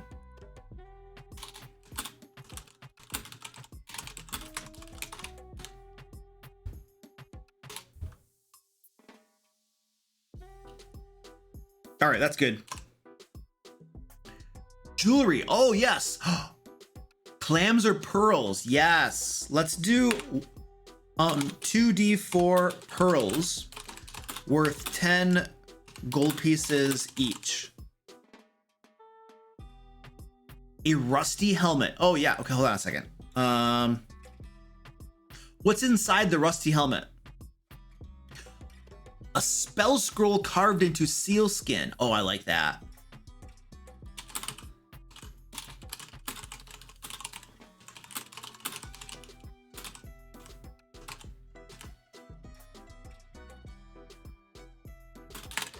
Roll 1d4 to determine the level of the spell. There's definitely going to be a limit on usage. I can tell you right now. We'll come back to that in a second, though. So they could get potentially a level 4 spell scroll from this. That's pretty good. A skull? Oh yes, a helmet. Okay. A rusty helmet containing a skull with flecks of skin covering it. The skull resemble the head. You know, the head resembles that of the resembles yours. So basically, here's what I'm trying to get at.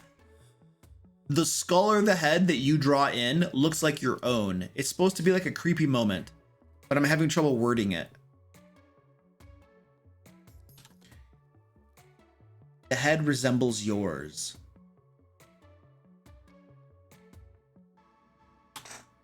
A ruby eye patch.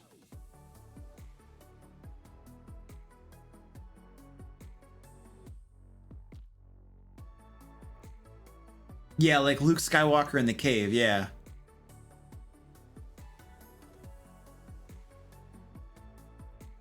The head in the helm bears a resemblance to your face. The head in the helm bears a resemblance of yourself. Okay, that's good enough. All right, we need 3 more things. We're not going to create it into a powerful magic item like a helmet disguise. We're just not going to do that. An eye patch containing a crystal that amplifies the starlight for navigation at sea. Oh.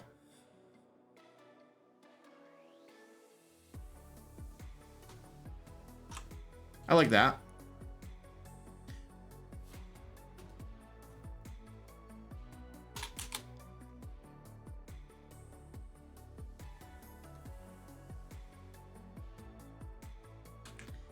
And the feather tokens, a belt buckle. Water breathing potion's not that big a deal. Let's do 2d4. No, 1d4 potions of water breathing.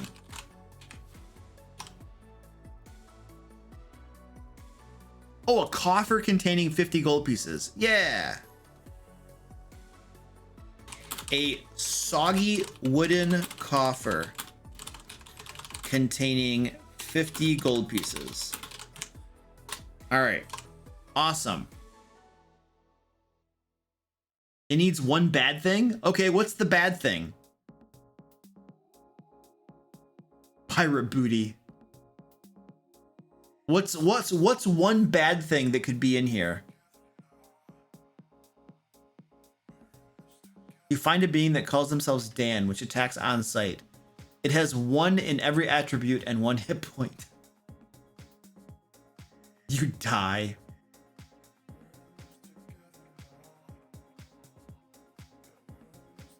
A kraken.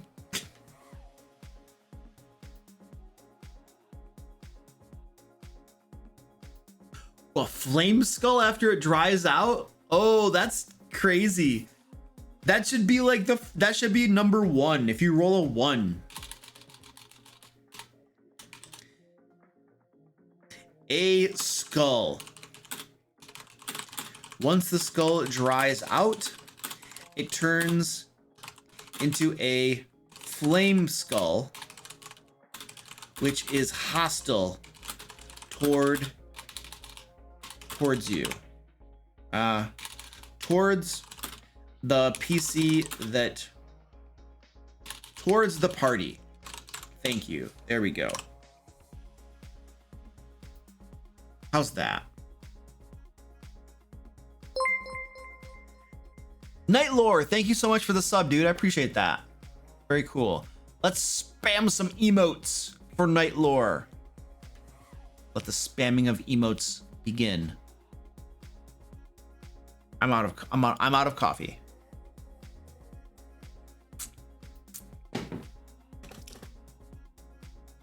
Flame skull on a wooden boat is bad. Yes, it's totally bad. Oh yeah, yeah, you totally have access to the VIP lounge now. Oh, thank you, Nightlore. I appreciate that. I'm happy to hear you like that stuff, man.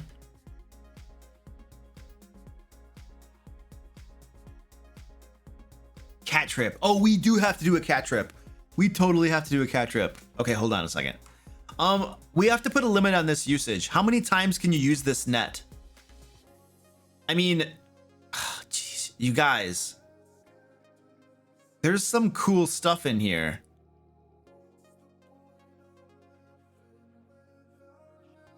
What about 3 times per day?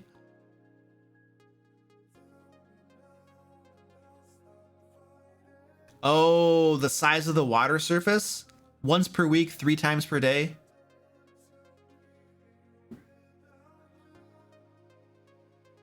I think once per day. Maybe once per day.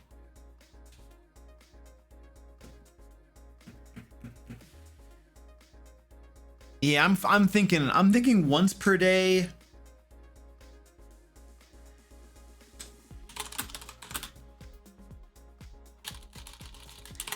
This ability of this effect can be used once per day.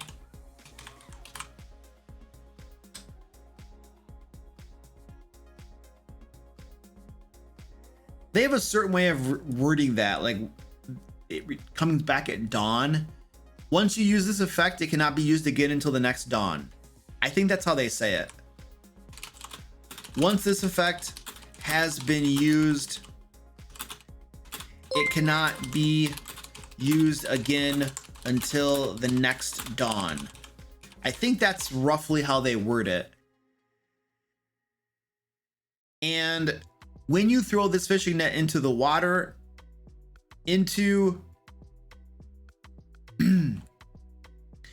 yeah, we need to specify how much water, because can it just go into a little puddle?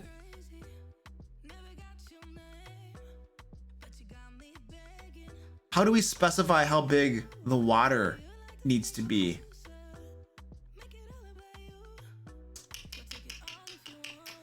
Water that is at least 30 feet deep. Then you have to be out on a boat. Into at least 1,000 gallons of water. Yeah, that's probably good.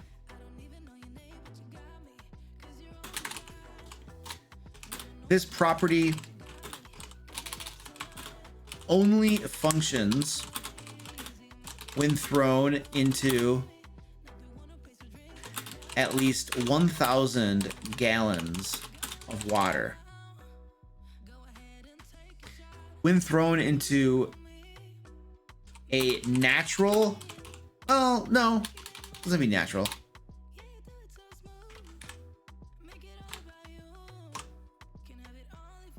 Something like that, I'm gonna guess. Okay, next question. Well, I mean, I was gonna say, how often do players come across bodies of water, but there are rivers all over the place. So that's not that hard.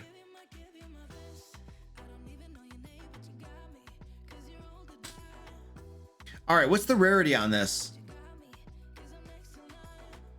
You can get some rum, a little bit of gold from it, some potions of water breathing that are very situational. A potion of water breathing is like useless until you need it. So I don't know how. I'm almost leaning toward uncommon for this. It's kind of similar to that robe of useful items, you know? Yeah, I don't think this is such a big deal.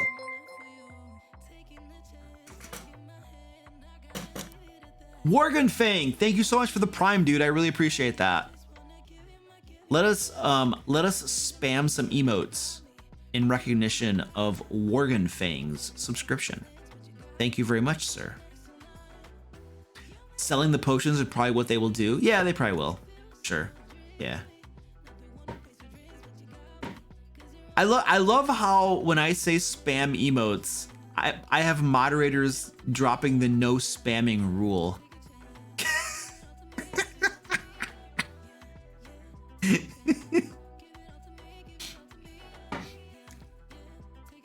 All right, we got to name this. Drop a name. Drop a name. We got to name this net. I know it wasn't you, Dan. I know. I was surprised it wasn't you. The net of many things.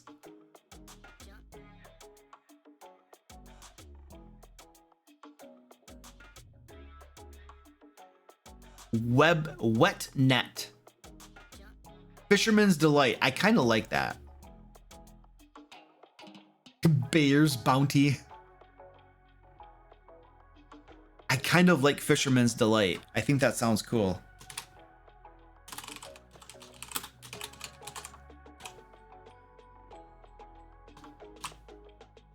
All right.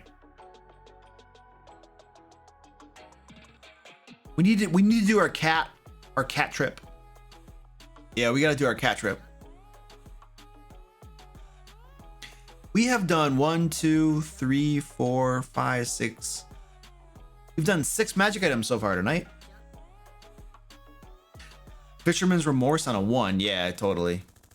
All right, let's do our cat trip.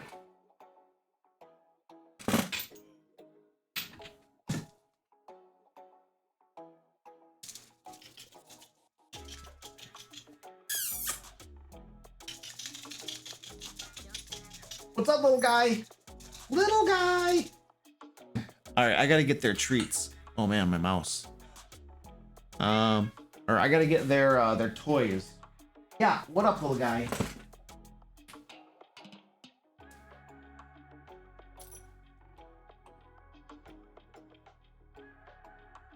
Got one of them's over in the corner.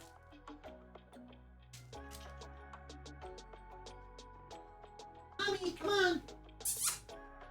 Yeah, I'm working on it. Hold your horses.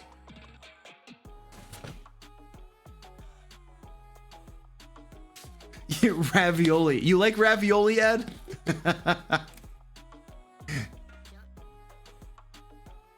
These guys are gonna get so hyped up, man.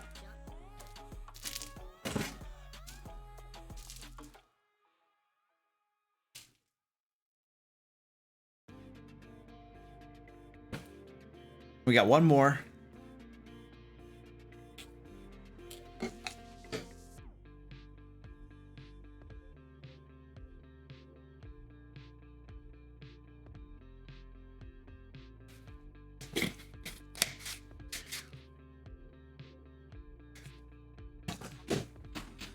These guys are gonna freak out.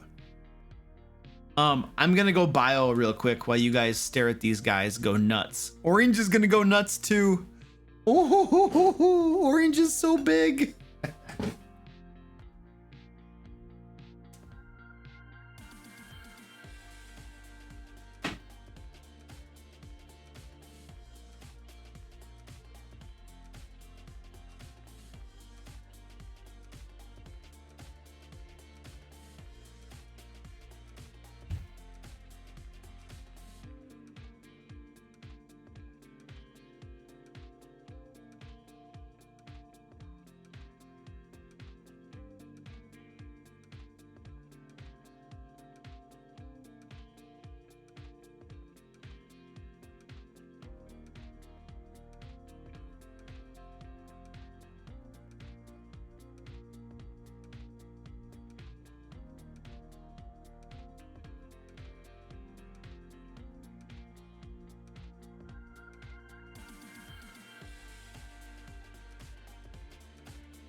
Oh, I forgot my coffee.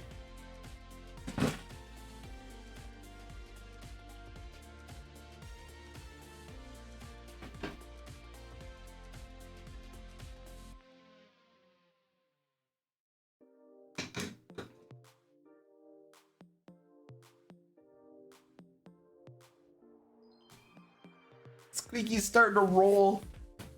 He's starting to roll around.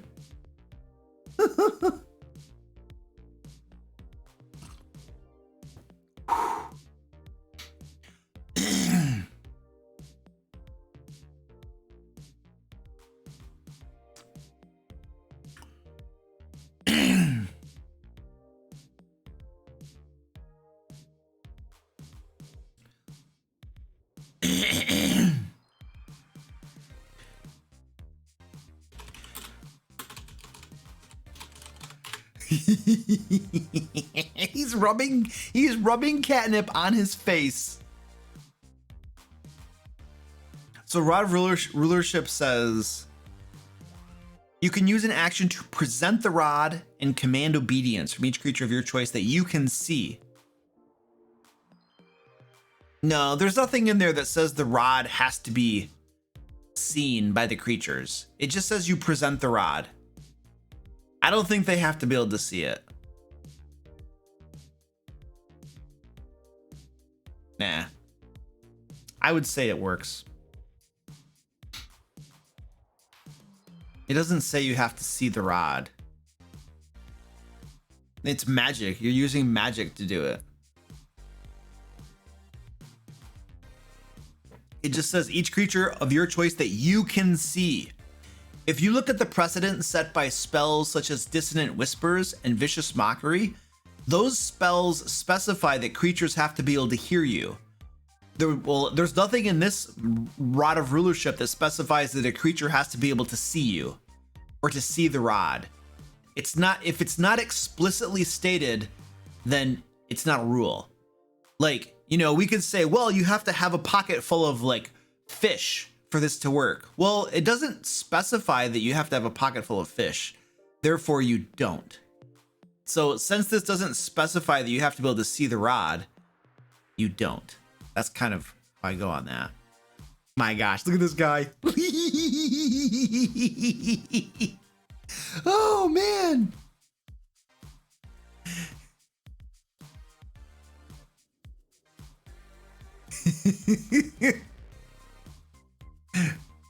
Nah, look at this guy. Squeaky. Good job, buddy. The other cats are just like watching.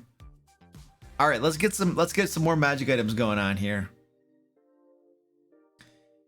And we're gonna roll some dice. We're gonna roll some dice to. He's just gonna sit there and roll around in the catnip. That's what he needs. He needs to roll around in the catnip. Mellow yellow, yeah. Ooh, mellow yellow is a good pop.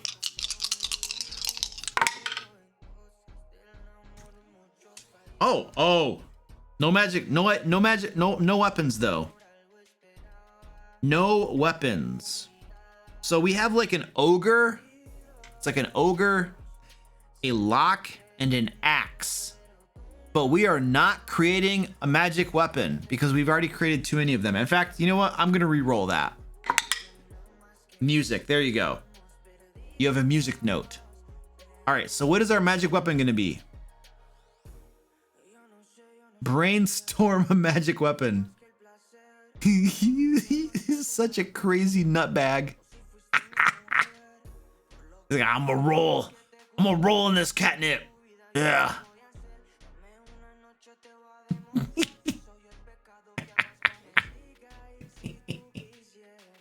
He's gonna eat it. Man, these guys are crazy. A music box.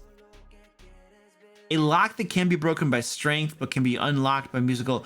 That's more like a puzzle or something. It needs to be like a magic item.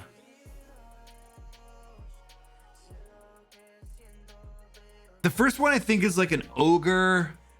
It's some sort of ogre-ish type monster. Maybe a troll, yeah.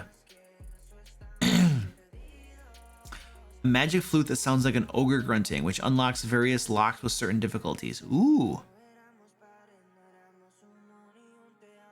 Ooh. Oh, I kind of like that. I like that idea. All right. Oops, that's the wrong one. That's the wrong one. Hey, that's kind of the right one. There we go.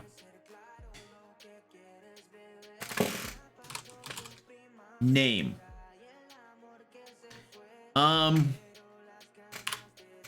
This will be a wondrous item. Not sure what the rarity is going to be.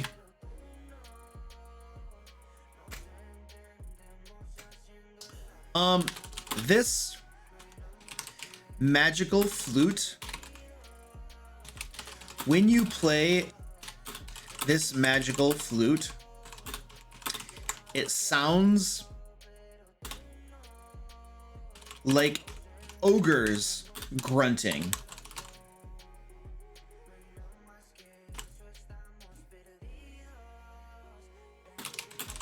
It can be used to unlock a locked door, chest, or other item within 15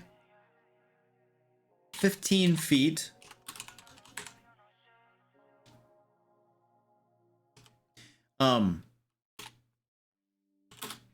how well you play the flute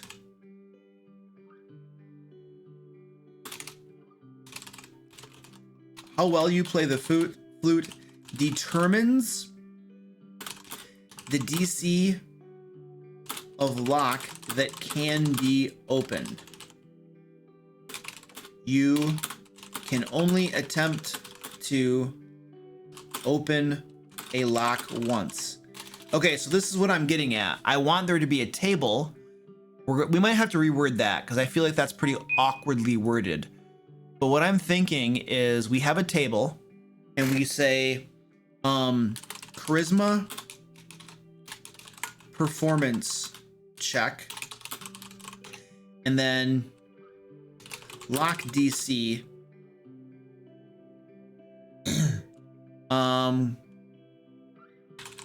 it can be opened. So the basic idea is that if you make a 1 to 10,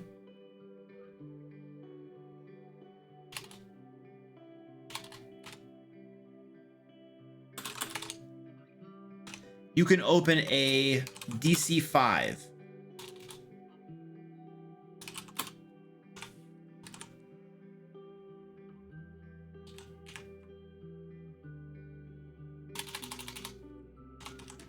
If you make like an 11 to 15, these numbers might be off, so we're gonna tweak these numbers. I'm just trying to get across the idea of what I'm going for. And I feel like these numbers are gonna not work quite so well.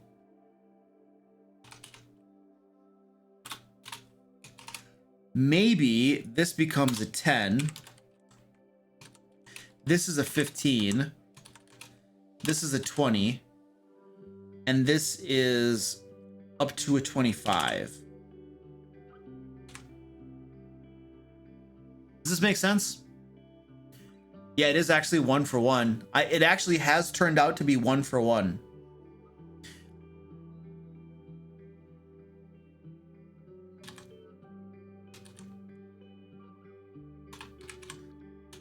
When you attempt to open a lock with the flute, make a charisma performance check. If the result is equal to or greater then the DC to open the lock.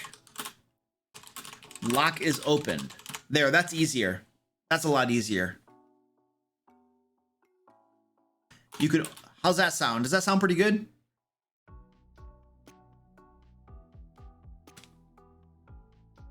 That's exactly what we're doing. We're using a charisma performance check to open the lock. That's exactly what this magic item does. I just don't need this table. This table's, we don't need it. It's complex and we don't need it. There, we have described it in words. Does that make sense? I think that makes sense.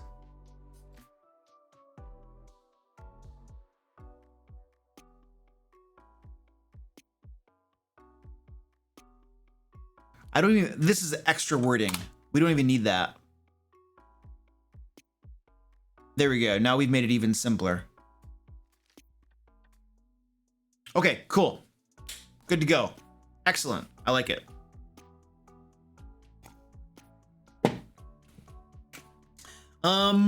What is the rarity of this? It can, so here's the thing. Let's think this through.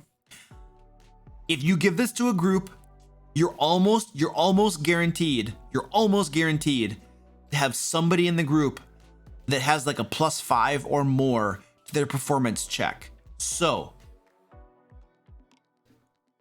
you're giving them a magic item that's gonna pretty much allow them to open almost anything that's locked, but it's similar to having a rogue who has thieves tools. They can do it at range. They still have to make a check though. It's not an automatic thing, and they can only attempt once per lock. Uncommon or rare? I'm thinking it's an uncommon or rare. Oh, you know what? If we make it once per day, that limits it even more. But it's already once per lock. It's already once per lock. I'm thinking this is uncommon. This doesn't seem that powerful, and people can already attempt to unlock locks anyway. You know what I mean?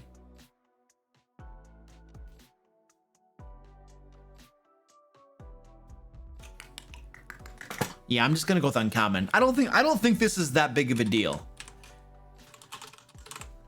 People can open locks anyway. This is just a cool way of doing it. Exactly, it allows you to use a different skill. Yeah. Okay, a name. Name.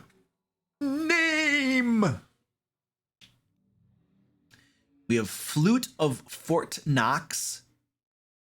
Flute of Fort Knox. Lock Piccolo. Oh! Lock Piccolo. When you play this magical Piccolo. Oh, there we go. Oh, dude, who gave that suggestion?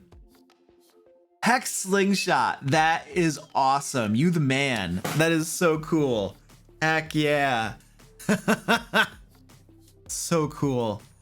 Lock Piccolo.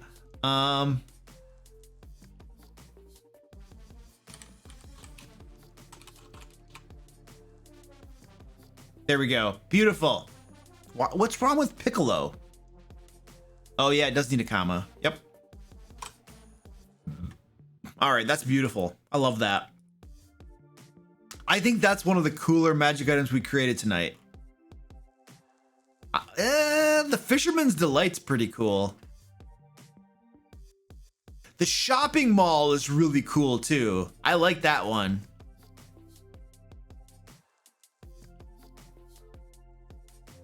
The Hangover Hammer, that was pretty cool too. I like that one too. All right. Name. And okay, let's do another one. We have time. Let's create another magic item. Yeah, we're doing some really good magic items tonight. What's wrong with Piccolo? I was in a marching band. Where to begin? Did somebody say they don't like piccolos? Well, it's a magic item. You don't have to be proficient in it to use it. You're just making a performance check. What am I doing? Rolling dice.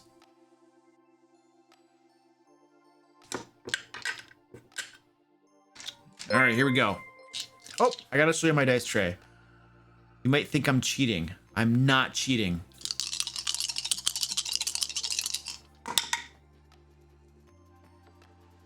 All right. We have a gavel, a pyramid, and a guy with a spear. And as a reminder, we are not doing any weapons. No more weapons for tonight. I have no musical talent whatsoever. I cannot play an instrument. I cannot sing. I cannot dance. I've got nothing. We have a gavel, a pyramid, and a guy with a spear. So brainstorm some sort of magic item for this. What do we got?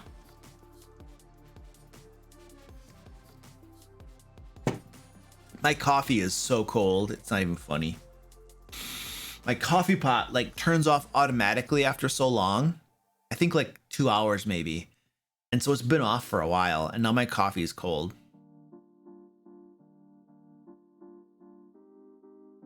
Ooh, a ring of the judge. Oh, it can cast Zone of Truth?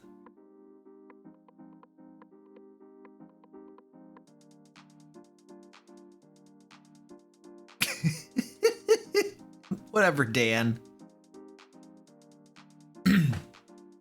All right. Dan, in honor of your awesomeness, this magic item will be named after you, okay? I gotta toss Dan a bone every so often, you know, to help with like, you know, his job satisfaction and stuff. You know, because, you know, once a year when we vote on like whether your company's the best place to work or not, you know, I want to make sure that the DM layer ranks high. So I gotta throw my people, you know, like little bones every so often. We don't do a holiday party or anything, so I'll just name something after him. Hey, Quasms, what up, dude? Okay, anyway, back to brainstorming what this magic item does. I like the idea of it being a truth detector somehow. The pyramid of crystals has 3 sides. It is a truth detector. If it lights on the left, it's a lie. On the right, it's truth. If the center, someone who is uncertain. Okay. The DM layer ranks very high because you don't pay us, so you don't have employees, so it's only you voting. Voted best place to work in 2020.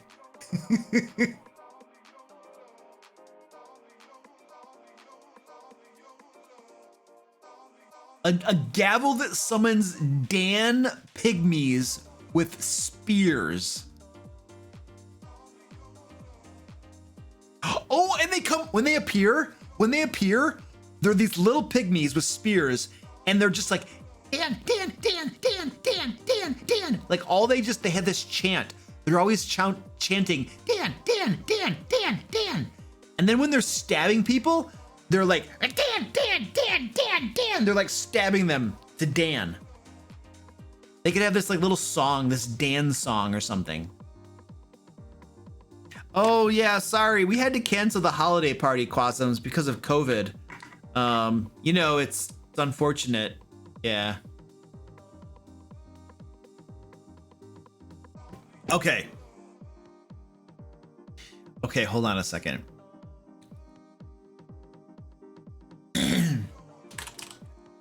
This magical gavel. Wait, hold on. When you strike this magical gavel, it summons 1d, 2d4. Now we have to find, okay, hold on a second. We have to find what creature are we going to use for these pygmies? We need to find an existing creature stat block from like the monster manual or something that we can use for these pygmies. And it can't be a very powerful creature. It has to be like a CR 1/4 or maybe 1/2, maybe. A goblin? Something besides a Vegapygmies. Hold on, a Vegapygmy? Let me find that. Vegapygmy. Vegapygmies.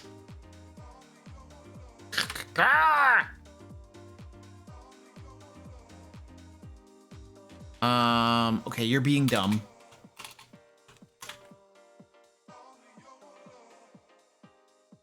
Oh, CR 1/4. Oh, wow, it totally is. Yes. Vegapygmy. Oh, that's so cool.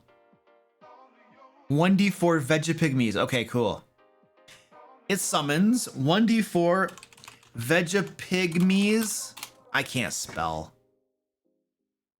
I'm just gonna stop. Like, copy paste. There we go. Copy paste.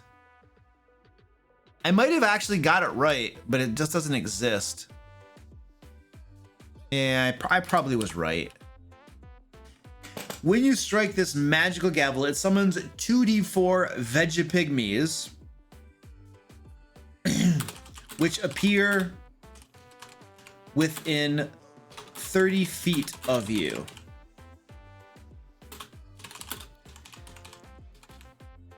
The Vegapygmies are friendly towards you and your companions. I don't want to make it so like you could totally control them.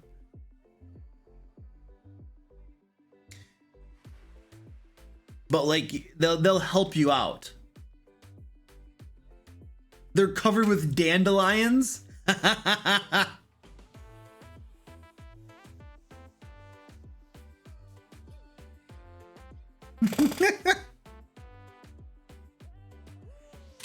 The Vegapygmies are covered with hi Squeaky. How are you doing? Yes, we love you. Are covered with dandelions and ceaselessly chant an annoying chorus of Dan, Dan, Dan, Dan, Dan, Dan, Dan. All right.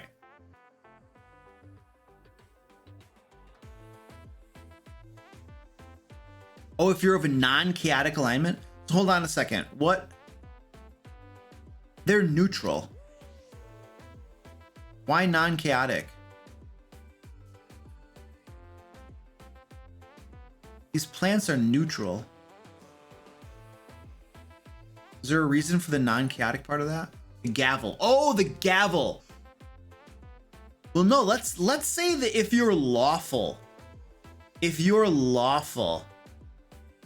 cheerleader pygmies in a pyramid stack, it's literally the only word they know. Yes. Okay.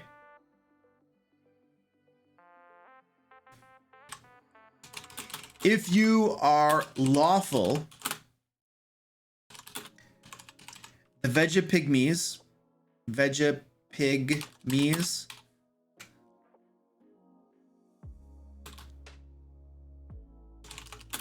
will aid you and your companions for the next hour. Otherwise, they do as they please. Once the hour is up, they disappear. Whence they came. All right. It's splitting my junk.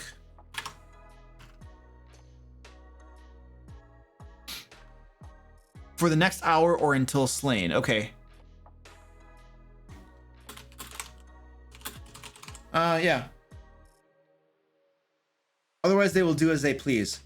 Once the hour is up or they are slain. Well, I think it goes without speaking that if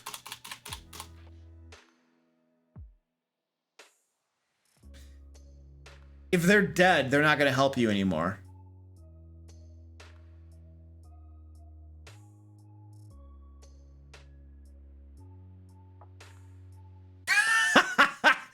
I know, Mad Dog. That was a very awkward way for me to say that. Dan's a fungi gavel. Oh, nice.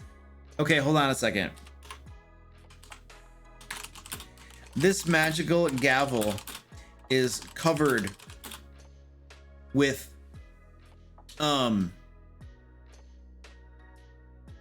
is carved with depictions of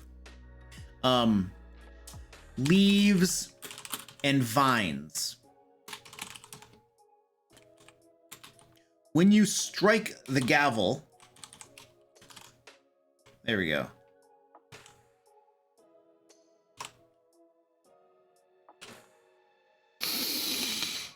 Fungi equals fun guy. Those dead pygmies aren't very helpful. No, they're not. They form a cheerleader pyramid and vanish.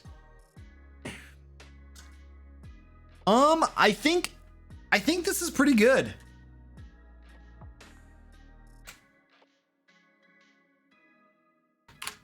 Oh, hold on a second.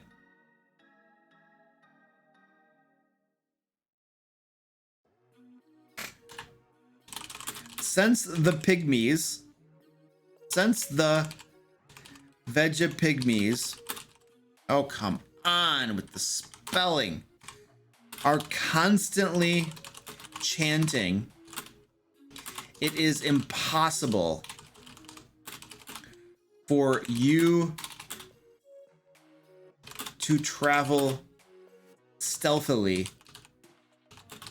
while they are with you.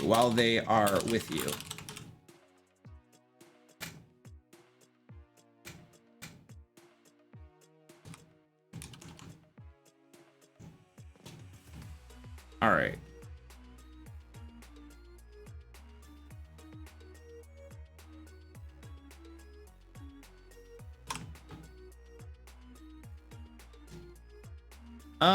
Yeah, that's probably a good just add it to the dictionary.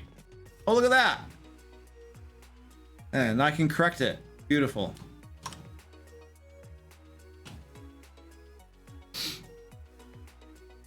How much would this sell for? None. Zero. Okay, I think this is good. This is a wondrous item. Wondrous item. What is the rarity? 2 copper pieces. So 2d4 Vegapygmies. That's going to average out to 4 of them. So you're going to get 4 of the... Oh, how many times per day? Hold on. We got to have a usage per day.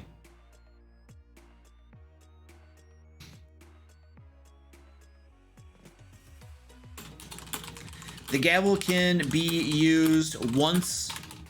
Once the gavel has been used,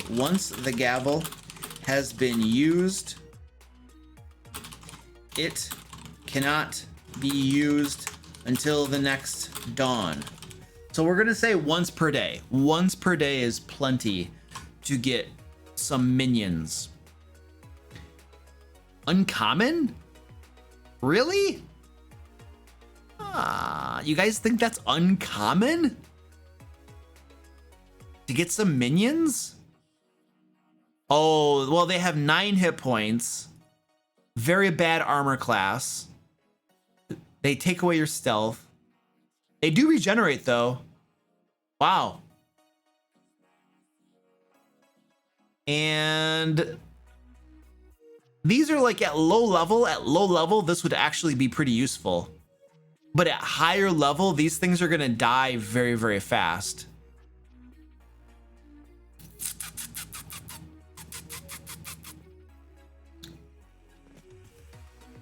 What, Squeaky? Jeez. Yeah, I don't...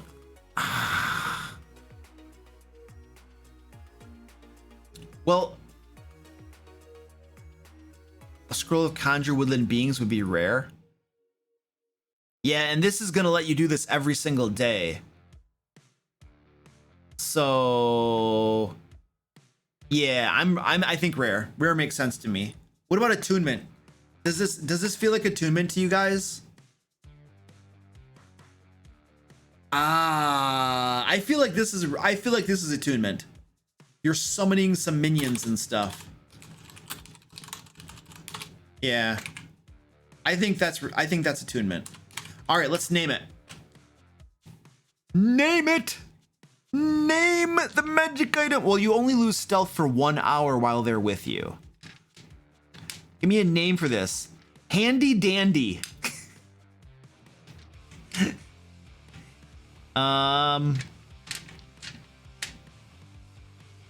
Fungus Among Us. Dan's Rod of Danning. Let's get Dan to business. Handy Dan Hammer. Will only attune to lawful. Oh, hold on a second. Well, let's not make it too restrictive. Requires attunement by a well, we could say lawful, non-chaotic creature.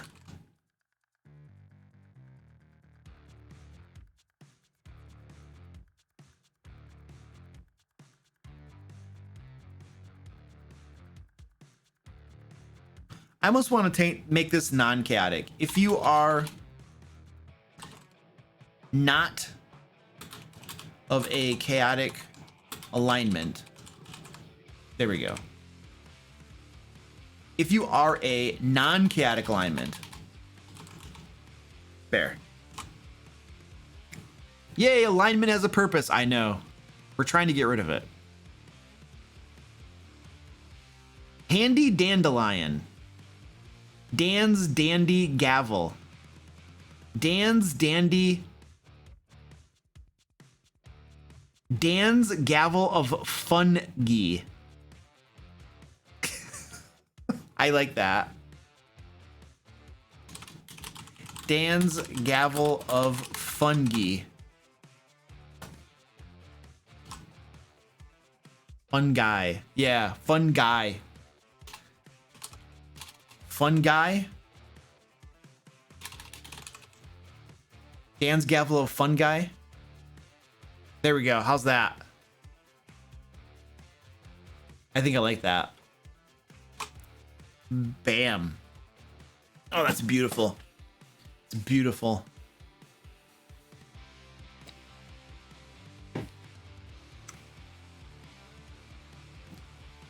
So we created the Hangover Hammer, Tim's Hideous Lash, Sophie's Stinging Wit, the Shopping Mall, Medusa's Fang, Fisherman's Delight, Lock Piccolo, and Dan's Gavel of Fungi. Very nice.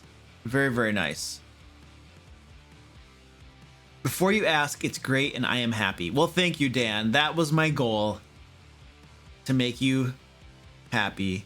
It actually was. It always smells of old mushrooms. Oh, that's awesome. All right, ladies and gentlemen, we're going to raid somebody because I'm done. I'm going to find somebody over here on Twitch. We are going to raid them, and then I'm going to bed. This, by the way, all these magic items will be available on my site, thedmlayer.com, usually by tomorrow morning or so. And stand by. You can, there's lots of other free D&D resources over there as well. Adventures, NPCs, just a bunch of cool stuff over there for you guys. So please go check that out. It's free D&D resources. And I'm going to find someone to raid here. Who are these guys? Oh, come on.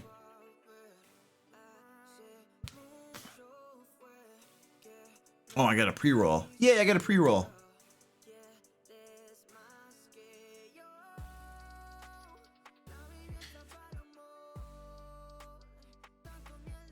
Oh, I gotta show you my, I'm gonna see who we're trying to raid here. Let's see.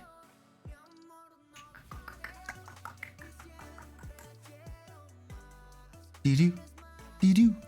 What's this? The Arcane Archives? The Arcane Archives. Interesting. We might do these guys. Let's see what they...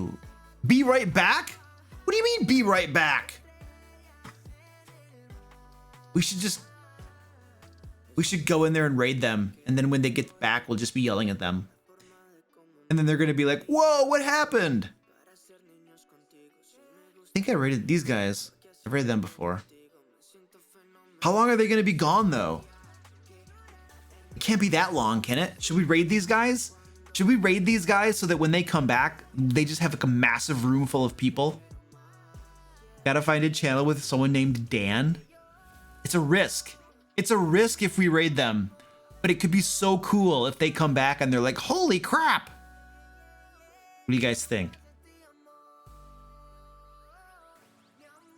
Let alone ones you already know aren't there. I know. Okay, fine. Fine. Who are these guys? A bird? They have a bird on their channel.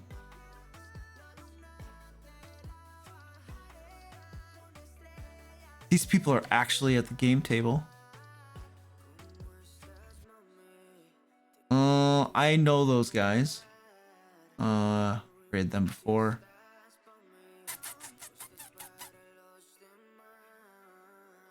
Ooh, these guys are actually using a map and stuff. Interesting.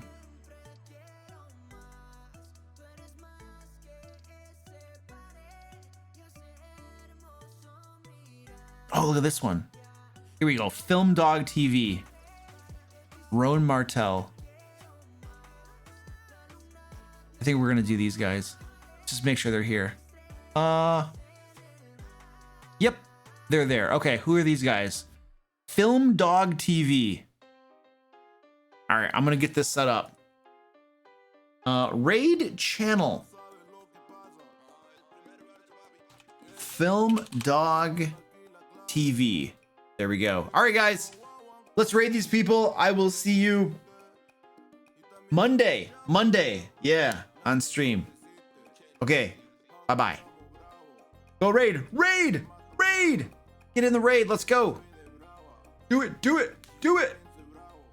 Pile in. And here we go. Goodbye. And I'm stopping the stream. Stop stream.